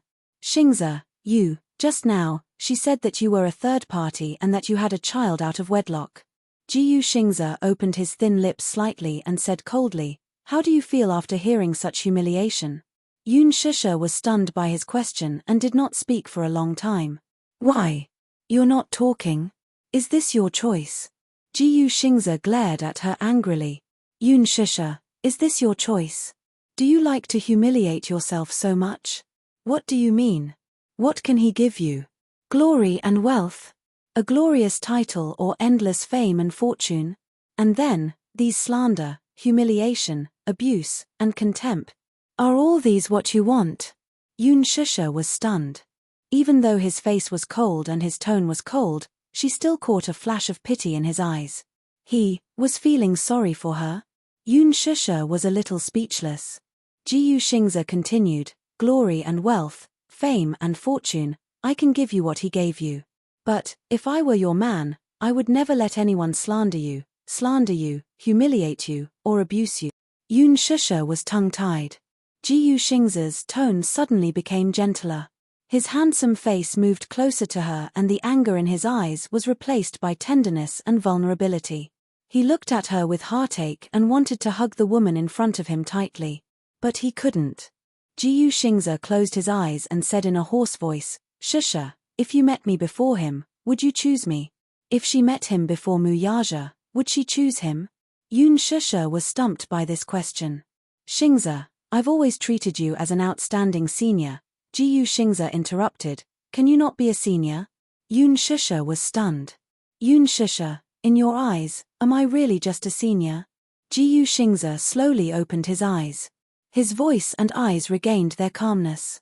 Yoon Shusha, I've always thought that I was a person who stood aloof from worldly affairs. But after meeting you, for the first time, I wanted to fight for something. He had always thought that his heart would never be moved again. He even thought that he would be alone for the rest of his life. But when he met her, it was as if he had been bewitched. His heart was moved by her. Even when she glanced back, every frown and smile made his heart bleed. You still haven't answered me. Will you choose me? Without Muyaja, would you choose to be with me? He persistently pursued the matter, not wanting to give up just like that. As long as he heard the word yes from her mouth, he would fight for it by hook or by crook. Yoon Shusha was silent for a long time before she slowly reached out and pushed him away. I'm sorry, Xingze. Her rejection seemed to leave no room for negotiation. Ji Yuxingze looked at her expressionlessly. Suddenly, the corners of his lips curled up slightly. Something seemed to be extinguished in his eyes. When Yoon Shusha came back to her senses and looked up, Ji Yuxingze had already left. She took a deep breath and pulled herself together. Walking out of the corner, she saw Shi looking for her all over the set. Shusha, where did you go? I couldn't find you anywhere. Yoon Shusha, on the other hand, seemed to be in a daze as she did not hear her words. Chapter 8:14. Shusha, where did you go? I couldn't find you anywhere. Yoon Shusha, however, seemed to have not heard her and was a little distracted. Shusha. Chem. What's wrong with you? Why are you as lifeless as Xingze? She asked helplessly. Nothing. I was thinking about something just now. Pursing her lips, she took out a thermos flask from her handbag and passed it to her. Here. Yoon Shusha took the thermos flask from her and could not help feeling surprised. What's this? It's ginger soup. I just made it for you. Shi then continued, don't you have a scene in the rain at 7 p.m? I hope you can do it in one take. Quickly take a hot shower after you're done and drink the ginger soup. Otherwise, you'll catch a cold easily. Shi knew that today's scene was a scene in the rain, so she quickly cooked a bowl of ginger soup. Yoon Shusha thanked her gratefully. Thank you. Aya, it's nothing. I'm your assistant. I've arranged everything for you. Shi smiled. At 7 p.m., the sprinklers were in place, and the shooting location was set in the hotel's parking lot. After Lin Fengtian arranged the camera positions, the script clerk rushed over and asked the actors to be in place immediately. This scene was about Yin Dongyu's absence from his engagement with Lin Henna because of Yin Xiaochuan's fever. In the ward, he mistakenly thought that she was asleep and revealed his feelings for her, which had been hidden in his heart for many years. Yin Xiaochuan suddenly opened her eyes. In fact, she was awake. When she heard that Yin Dongyu also had such restrained feelings for her, she questioned why he was not with her. Yin Dongyu reacted abruptly and panicked. He left the ward and wanted to drive away. Yin Xiaochuan chased after him. In the rain, the two's emotional entanglement was pushed to the climax. In terms of makeup, Ding Ning specially put on nude makeup for her to highlight her sickly haggardness. When the makeup was done, Ding Ning took a look and could not help but be stunned. Her haggard makeup, pale face and lips, as well as her pair of ethereal eyes, actually revealed a sense of poignant beauty. So beautiful. The script clerk came to rush her again. Yoon Shusha quickly got up. On set, the lights and cameras were in place. Yoon Shusha just arrived and saw Ji Yuxingze sitting in his seat with the makeup artist touching up his makeup. Ji Yuxingze also saw her. His gaze fell on her pale and haggard face, and his heart clenched. However, when he realized that it was because of the makeup, he calmed down. Scene 28, Scene 1.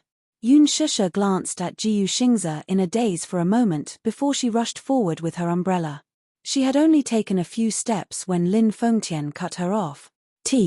This scene is very important, so I'll have to trouble you to bring out your 200%. Please. Yin Xiaochuan chased after him anxiously. Where's the anxiety on your face? I'm sorry. I'll adjust my state right away. Yoon Shusha immediately apologized. She had indeed been distracted for a moment, so much so that she lost her composure when she took the first step. Lin Fengtian said sternly, Yun Shusha, you're very talented and have a high level of understanding. I hope you won't disappoint me. Even though he admired her, filming was work. If there were any mistakes at work, he would not be merciful. He was very clear about both the inside and outside of filming. Chapter 8:15. She watched from the side with trepidation, only hoping that this scene in the rain would end quickly. The Green Apple Scene 28, Scene 2, Action. The filming was still not progressing smoothly. The main reason was that Jiyu Xingze was not in the right state. Yun Shusha, on the other hand, was lacking in her vision. Lin Fengtian, who was sitting in front of the monitor, felt that the two were not in the right state and seemed to be preoccupied with their own thoughts. Jiyu Xingze, in particular, had either a misty look or a deep look in his eyes. The intense emotional struggle in Yin Dongyu's eyes could not be expressed properly. Yun Shusha, on the other hand, had the vision and could recite her lines well, but her expression was awkward. It was an indescribable awkwardness. Lin Fengtian cut and then announced, "We'll take a 15-minute break." She immediately went forward with a blanket and covered Yun Shusha with it, helping her back to her seat. Jiyu Xingze sat beside her, too, but he did not look at her, treating her as if she were air. There was no interaction throughout. Lin Fengtian was observant and vaguely sensed that there was something fishy between the two. Hence, he walked to Yun Shusha, sent Jiyu Xingze away, and sat in his seat. "Shusha, you're not in the right state today. What are you thinking about?" I was distracted. Sorry." He waved his hand. "I don't want to hear this. Have you been in a relationship before?" "I guess. I've been in a relationship before." Imagine him as the man you love deeply and then put yourself in the role. Imagine the man you love deeply, and he clearly loves you back, but he doesn't dare to love. He played up her emotions. For the next scene, you must show Yin Shachuan's anger and hysteria. Yun Shusha was very perceptive and easily understood what he wanted her to express. "Director Lin, thank you, I understand. Try to pass in one scene." With that, he walked to Jiyu Xingze's side. His face sank in an instant. "Xingze, for this scene, you just need to follow your inner struggle." Jiyu Xingze was stunned. Lin Fengtian tapped the table with his fingertips and snorted. "Do you think I can't tell? You like Yun Shusha, don't you?" Jiyu Xingze looked up. His face was pale and his eyes were hollow. "Your current state of mind is very suitable for this scene. Yin Dongyu's inner drama. Think about it carefully and express all your inner thoughts later." "That will do." Lin Fengtian's eyes were sharp. How could he not see Jiyu Xingze's feelings for Yun Shusha? He liked her. But this fondness could only be buried in the bottom of his heart. Jiyu Xingze frowned slightly. Lin Fengtian stood up and patted him on the shoulder. "Think about it carefully. Try to pass it in one go." With that, he left. Jiyu Xingze looked up and his eyes met with Yun Shusha's. She was sitting not far away from him. When she saw that he was looking at her, she immediately looked away. 15 minutes passed quickly. Yun Shusha and Jiyu Xingze returned to the scene. The staff held up a hose and sprayed it into the sky, creating an artificial rain curtain. The Green Apple, Scene 28, Scene 7, Action. Yin Dongyu. Yun Shusha screamed hysterically. From the start, she was in the right state of mind. This scream was so loud that her voice almost broke. Chapter 8:16. Jiyu Xingze stood in the rain with his back to her. Yun Shusha rushed into the rain. Seeing that he had stopped in his tracks, she slowly walked forward and tried to hold his hand. However, the moment her trembling fingertips were about to touch his hand, Jiyu Xingze retracted his hand as if he had been electrocuted. Yun Shusha's eyes revealed an extremely hurt look. "Brother," a helpless and weak cry directly hit the weakest part of people's hearts. Yun Shusha said in a hoarse voice, "Why are you always running away from me? Why? Why do you love me too? Why do you always want to run away from me when you love me so much? What are you running away from?" Jiyu Xingze's heart trembled slightly, but he quickly suppressed the turbulent emotions in his heart and pretended to be calm. "I'm not running away. You are. You clearly are. Yoon Shusha broke down and said, "You've always been running away from me. Always." As she spoke, she reached out and hooked her hand around his. This time, he did not avoid her. Yoon Shusha stared at his back again and said carefully, "Didn't we agree in the past? We'll be together for life, forever. Have you forgotten what you promised me?" Her pale lips trembled uncontrollably as she pleaded in a broken voice, "Brother, love me, okay?" There was a long silence. Lin Fengtian immediately zoomed in and gave Yoon Shusha a close-up shot.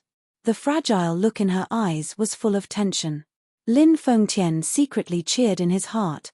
The dead silence felt like a century. After a long time, Ji Yuxingza sighed and muttered, "How should I love you?" He turned his head and the camera zoomed in on his face. Ji Yuxingza frowned slightly. The hesitation and vulnerability in his eyes were almost obvious. Even Yoon Shusha's heart could not help but tremble when she saw this gaze. "Xiaochuan, how should I love you?" The scene finally passed. Lin Fengtian stood up and applauded in shock. Yoon Shusha also left her character with a gratified smile on her face. Ji Yuxingza, on the other hand, seemed to be too immersed in his role and looked lonely. Yoon Shusha caught a glimpse of his expression from the corner of her eye and her smile froze on her lips. "Wrap up.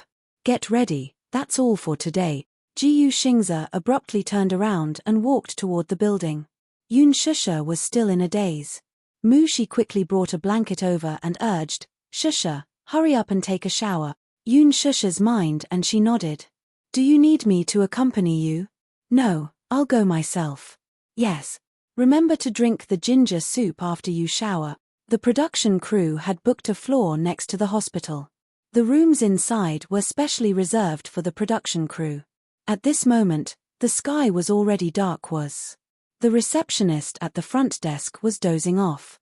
Yoon Shusha held the room card tightly in her hand and carried the thermos flask as she walked into the hotel. At the elevator entrance, she bumped into Ji Yuxingza. She was stunned and could not help but feel awkward. During the scene in the rain earlier, she was completely drenched. Ji Yuxingza, on the other hand, had been holding an umbrella the whole time and only got a little wet. "You have to remember to take a shower, too. Otherwise, I'm afraid you'll catch a cold." He responded lightly, but his gaze was fixed on the elevator door. The elevator kept jumping up and down. Ding dong. It was a text message notification. Chapter 8:17. The elevator door opened and Ji Yuxingza walked in. Yoon Shusha had also finished replying to the text message and followed him into the elevator. However, when she stepped into the elevator, she felt a violent tremor under her feet. The lights in the elevator suddenly flickered a few times, and the elevator suddenly lost control and fell. At this moment, Yoon Shusha was already halfway into the elevator. Just as the elevator was about to lose control and fall and she was about to be caught, Ji Yuxingza quickly grabbed her arm and pulled her into the elevator. Yoon Shusha lost her balance and fell into his arms. Bang! Her phone fell to the ground. The two of them fell to the ground together because of the tremor in the elevator. Then, they felt a strange centrifugal force and the elevator continued to fall. Bang! It was as if it had fallen to the bottom. After a short moment of suffocation, there was a loud clang.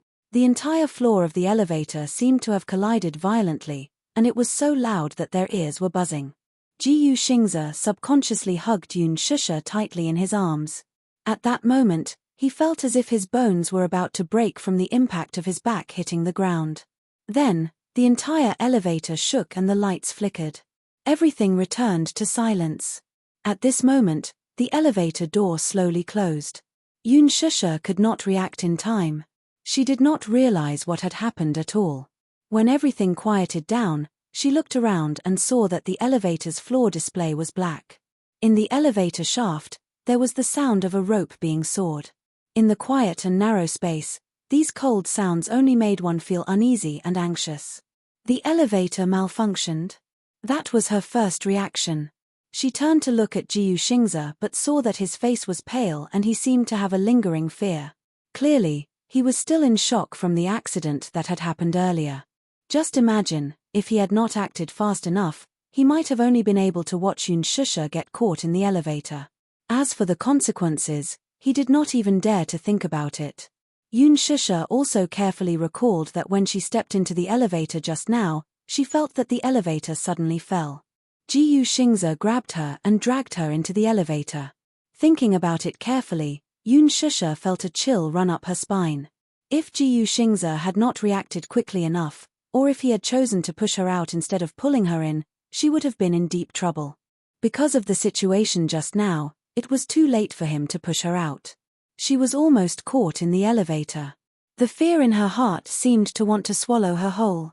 She had just brushed shoulders with the god of death. Xingze, Yoon Shusha's heartbeat quickened and her palms were full of cold sweat. However, she still calmed down immediately and said gratefully, "Thank you." Ji Yuxingze closed his eyes and quickly calmed himself down. He stood up slowly and pressed the button for the floor. The lights on the floor were no longer on. The lights above his head flickered and the exhaust fan was still running. He turned around and looked at Yoon Shusha. His thin lips moved slightly. "Shusha, don't be nervous. I'm here." Yoon Shusha responded with an and felt strangely calm. She did not feel so nervous anymore. Chapter 8:18. Ji Yuxingze felt a headache coming on. How did this happen? He had been in the industry for so many years and had often flown around the world. He had also encountered hotel elevator malfunctions, but it had never happened to him. However, until he experienced it himself, he could feel the uneasiness and panic of being trapped in an elevator. He reached out and pressed the emergency bell. However, after pressing it for a long time, no one responded. What's going on? Ji Yuxingze looked puzzled. Is it malfunctioning? Yoon Shusha also stood up and tried pressing the floor button, but the lights did not turn on at all. She pressed the emergency bell again. The bell rang, but no one responded. What's going on?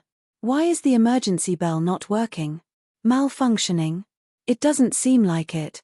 Strange, there should be people on duty in the elevator management room 24 hours a day, Yoon Shusha said gloomily. How can this hotel be like this? The security measures are terrible. This hotel is a small one. Many hotels are like this, Ji Yuxingze said. Yoon Shusha asked, have you encountered this before? Yes, I have. I saw it on the news. Oh, I saw it on the news too. Didn't a university elevator malfunction before? A student got stuck in the elevator and died, Yoon Shusha said. Ji Yuxingze said, I saw that report too. I didn't expect this to happen to me. It was so dangerous just now. Yoon Shusha saw the phone that had fallen and quickly picked it up. The phone had been turned off. She quickly turned it on and wanted to use the phone to call for help. Ji Yuxingze saw her actions and said, it's no use. The phone signal in the elevator is blocked. There is no mobile network coverage. Moreover, we are in the basement now. Sure enough. Yoon Shusha turned on the phone, but there was no signal. She could not make the call. What should we do? There is no signal at all. There was no network and no signal. There was no way to communicate with the outside world. She suddenly panicked and fell into a deep helplessness.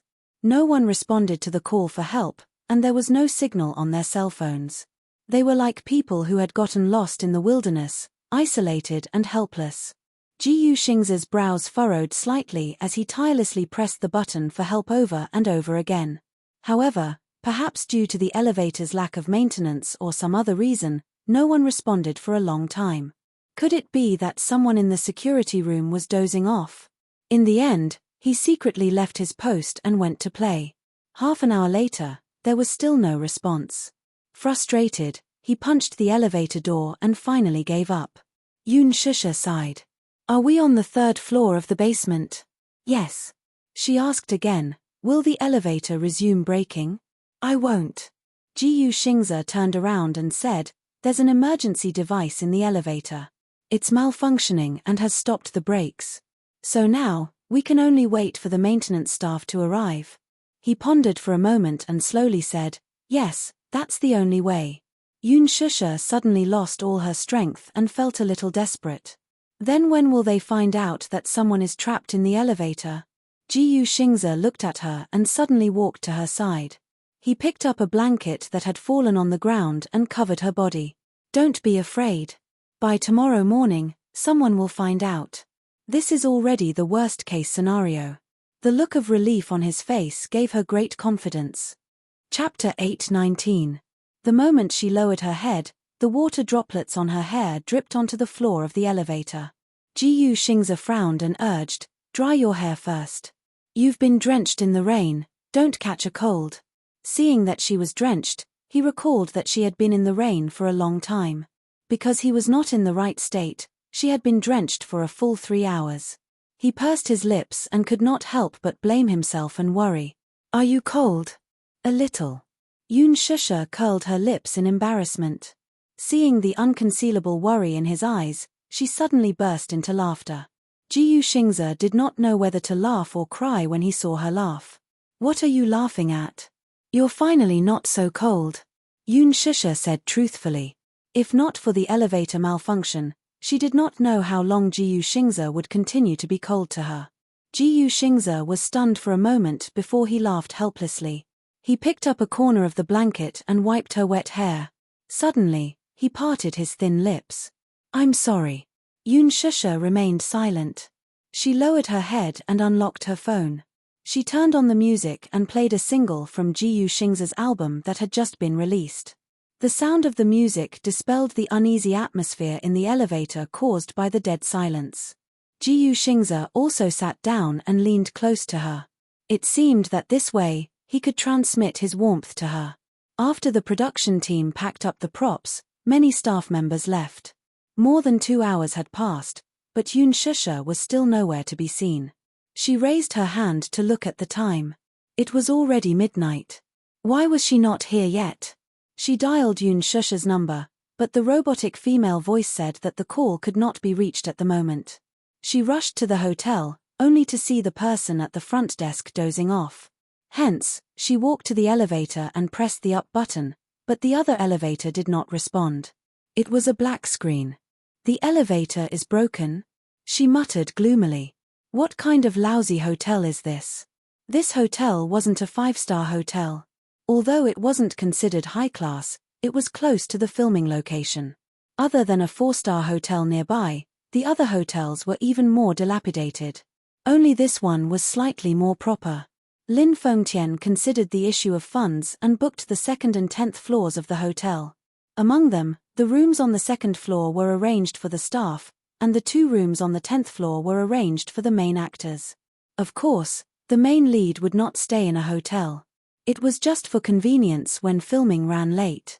Moreover, artists like Yang Mi and Ji Xingze usually had nanny vans to accompany them. Most of the time, this room was only used for them to rest. To be honest, this hotel was really run down. The receptionist did not have any work ethics at all. She dozed off during working hours. One of the elevators was broken, but no one came to fix it. Perhaps it was too late. The maintenance staff had already gotten off work. She did not think much of it. She went up to the 10th floor and rushed to her room. Just as she opened the door, she was greeted by a dark room. It was as if no one had been there at all. She was stunned for a moment before she mustered up her courage to knock on Ji Xingze's door, but no one responded. There was no one there, either. When she returned to the 1st floor, she passed by the front desk and wanted to ask the staff at the front desk if they had seen Yun Shusha. When she walked over, she saw that one of the staff on the night shift was dozing off. Forget it. It's pointless to ask. They're all dozing off. What else can they see? Chapter 8:20. I'll expose this hotel's service on the internet. She did not suspect that the elevator had malfunctioned, nor did she expect that the person she was looking for was trapped in the elevator. It was not that she was careless, but how would an ordinary person think of this? After all, under normal circumstances, elevator malfunctions would only happen on the news. Hence, she did not think too much about it. She walked out of the hotel and dialed Yun Shusha's number again, but it still could not get through. She dialed several times, but all she heard was the mechanical female voice repeating the prompts. She wanted to dial Ji Xingze's number, but then she realized that she did not have Ji Xingze's number. Aya! What's going on? She rubbed her hair in frustration. Where did these two go? Why were they both uncontactable? By the time she returned to the set, the props were almost all packed. Lin Fengtian was still busy. She stepped forward and cautiously asked, "Director Lin, have you seen Shusha?" "Shusha?" He turned around. "Why would I see her? Aren't you her assistant?" She was at a loss for words. He laughed. "You're her assistant. If you don't know where she went, how would I know? Wasn't she drenched earlier? I told her to take a hot shower in her room, but she didn't come back. She complained. Have you looked for her in the hotel? There's no one in the room." Only then did he look straight at her. "There's no one in the room? Then, where else could she have gone?" He found it strange. "Did you call her phone?" "I can't get through." "Can't get through?" He frowned. She was so nervous that her face turned red. "I called her a few times, but I couldn't get through. I don't know what's going on." From the corner of her eye, she saw Ruo Bing packing her backpack. Ignoring the director, she chased after her. "Ruo Bing, Ruo Bing." The woman stopped in her tracks with a blank look. "Hey, you are. I'm Yun Shusha's assistant." Oh. Ruo Bing smiled. "Sorry, I didn't recognize you." It's fine. She asked worriedly. "By the way, have you seen my Shusha?" "No." Ruo Bing was confused by her question again. However, he felt that something was off. Why did this little assistant run over to ask about her when her own artiste was missing? She was not Yun Shusha's assistant. "Then, did you see Xingzhe?" "He probably went back." Ruo Bing said helplessly, "Although I'm Xingzhe's assistant, he's a little. Well, he doesn't like people interfering with his private life. Usually, after filming, he doesn't let anyone follow him. Is it convenient for you to give me his number?" she asked cautiously. Ruo Bing was startled, but she shook her head. "I'm sorry, I can't. Xingzhe's number is usually not disclosed to others. I don't have any other intentions. I just wanted to ask Xingzhe if he saw Shusha." She pleaded, "Or, it's fine if you don't give it to me. You can give him a call. It's an emergency. Please." Lin Fengtian walked over. Seeing the conflicted look on her face, he said, "Give Xingzhe a call and ask him where he is." Ruo Bing could not refuse the director's request, so she nodded. "Okay." Chapter 821. The call went through, but no one picked up the call. At this moment, Jiyu Xingzhe was sitting in the driver's seat of his Porsche parked in the parking lot. His phone kept vibrating and ringing. "No one's picking up." Ruo Bing said, "This is Xingzhe's work number." He threw it aside after filming. "Let's try calling a few more times." She pressed her palms together and pleaded again. "All right." The woman nodded helplessly. She called a few more times, but still, no one picked up. Seeing her disappointment, Ruo Bing comforted her with a smile. "Don't worry, Yun Shusha is an adult and not a child. How could she go missing? You don't have to worry so much." She furrowed her brows, still feeling uneasy. "When I first became an assistant, I was just like you. I couldn't wait to stick behind Xingzhe as if he were a child. Actually, as assistants, we don't have to worry about every little thing, no matter how big or small. Artistes should have their own private space, too." The director thought about it and raised a brow. "You go back first. I'll send someone to look for them." "Okay. Thank you, Director Lin." She had no other choice. At this moment, in the elevator, Yun Shusha wrapped her wet body in a blanket and curled up in a corner. The damp and cold air kept invading her body. The air conditioner in the elevator continued to pour in cold air. She had been drenched in the rain for so long that her wet clothes stuck to her body. She was wet and cold, and with the air conditioner blowing, she felt even colder. She did not know how long she had been trapped in the elevator, but she felt that time passed abnormally slowly. Gradually, she felt a little lightheaded. Her body slumped in a corner, and she became a little dispirited. Jiyu Xingzhe persistently pressed the help button until the device's battery ran out and it stopped ringing. *MN. He cursed under his breath and turned around, only to see Yun Shusha wrapped in a blanket and shivering all over. Jiyu Xingzhe's heart tightened. He immediately walked to her side and squatted down. He carefully placed his hand on her shoulder, but his fingertips came into contact with a patch of dampness. His heart ached, and he gently pushed her shoulder. Shusha. What happened to you? Yoon Shusha was a little delirious. She peeked her eyes out of the blanket, but there was no focus in her eyes. Cold. So cold. Jiyu Shingze raised her head and looked at the mouth that was still emitting cold air. The direction of the wind seemed to be aimed at her. No wonder he felt cold. His entire body was drenched, and the cold air was blowing on his body. He said gently, Shusha, don't do it here. You'll catch a cold. Yoon Shusha's brows furrowed slightly as she moved slightly. Yes. She held his arm and stood up slightly, but her legs were inexplicably soft. Jiyu Shingze touched her hand, only to feel that her palm was covered in cold sweat and her fingertips were burning hot. His heart skipped a beat and he reached out to touch her forehead. A scalding temperature spread from the center of his palm. She had a fever. Jiyu Shingze bit his lower lip. His heart was burning with anxiety and anger.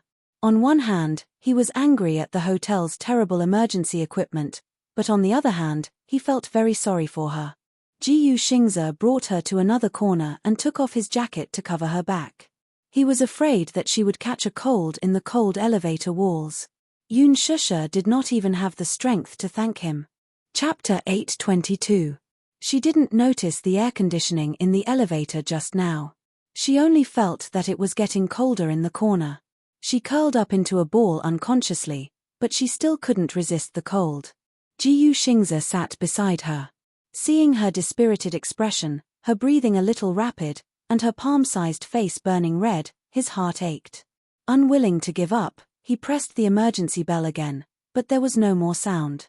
He pressed it continuously, and the battery had long since run out. He kicked the door, and it made a loud bang. It wasn't that he didn't shout. However, he knew that the elevator was now parked in the basement. If no one passed by, no one would notice, and no one would hear his cries for help on the first floor. Calling for help with all his might was futile. In fact, a few people had parked their cars in the basement and went upstairs. However, they saw that the elevator seemed to have malfunctioned and couldn't operate, so they went to another elevator. In this world, most people were indifferent. They were in a hurry and didn't care about themselves. After all, in most cases, most people wouldn't be willing to worry about things that had nothing to do with them. Therefore, no one reported to the front desk that the elevator was malfunctioning.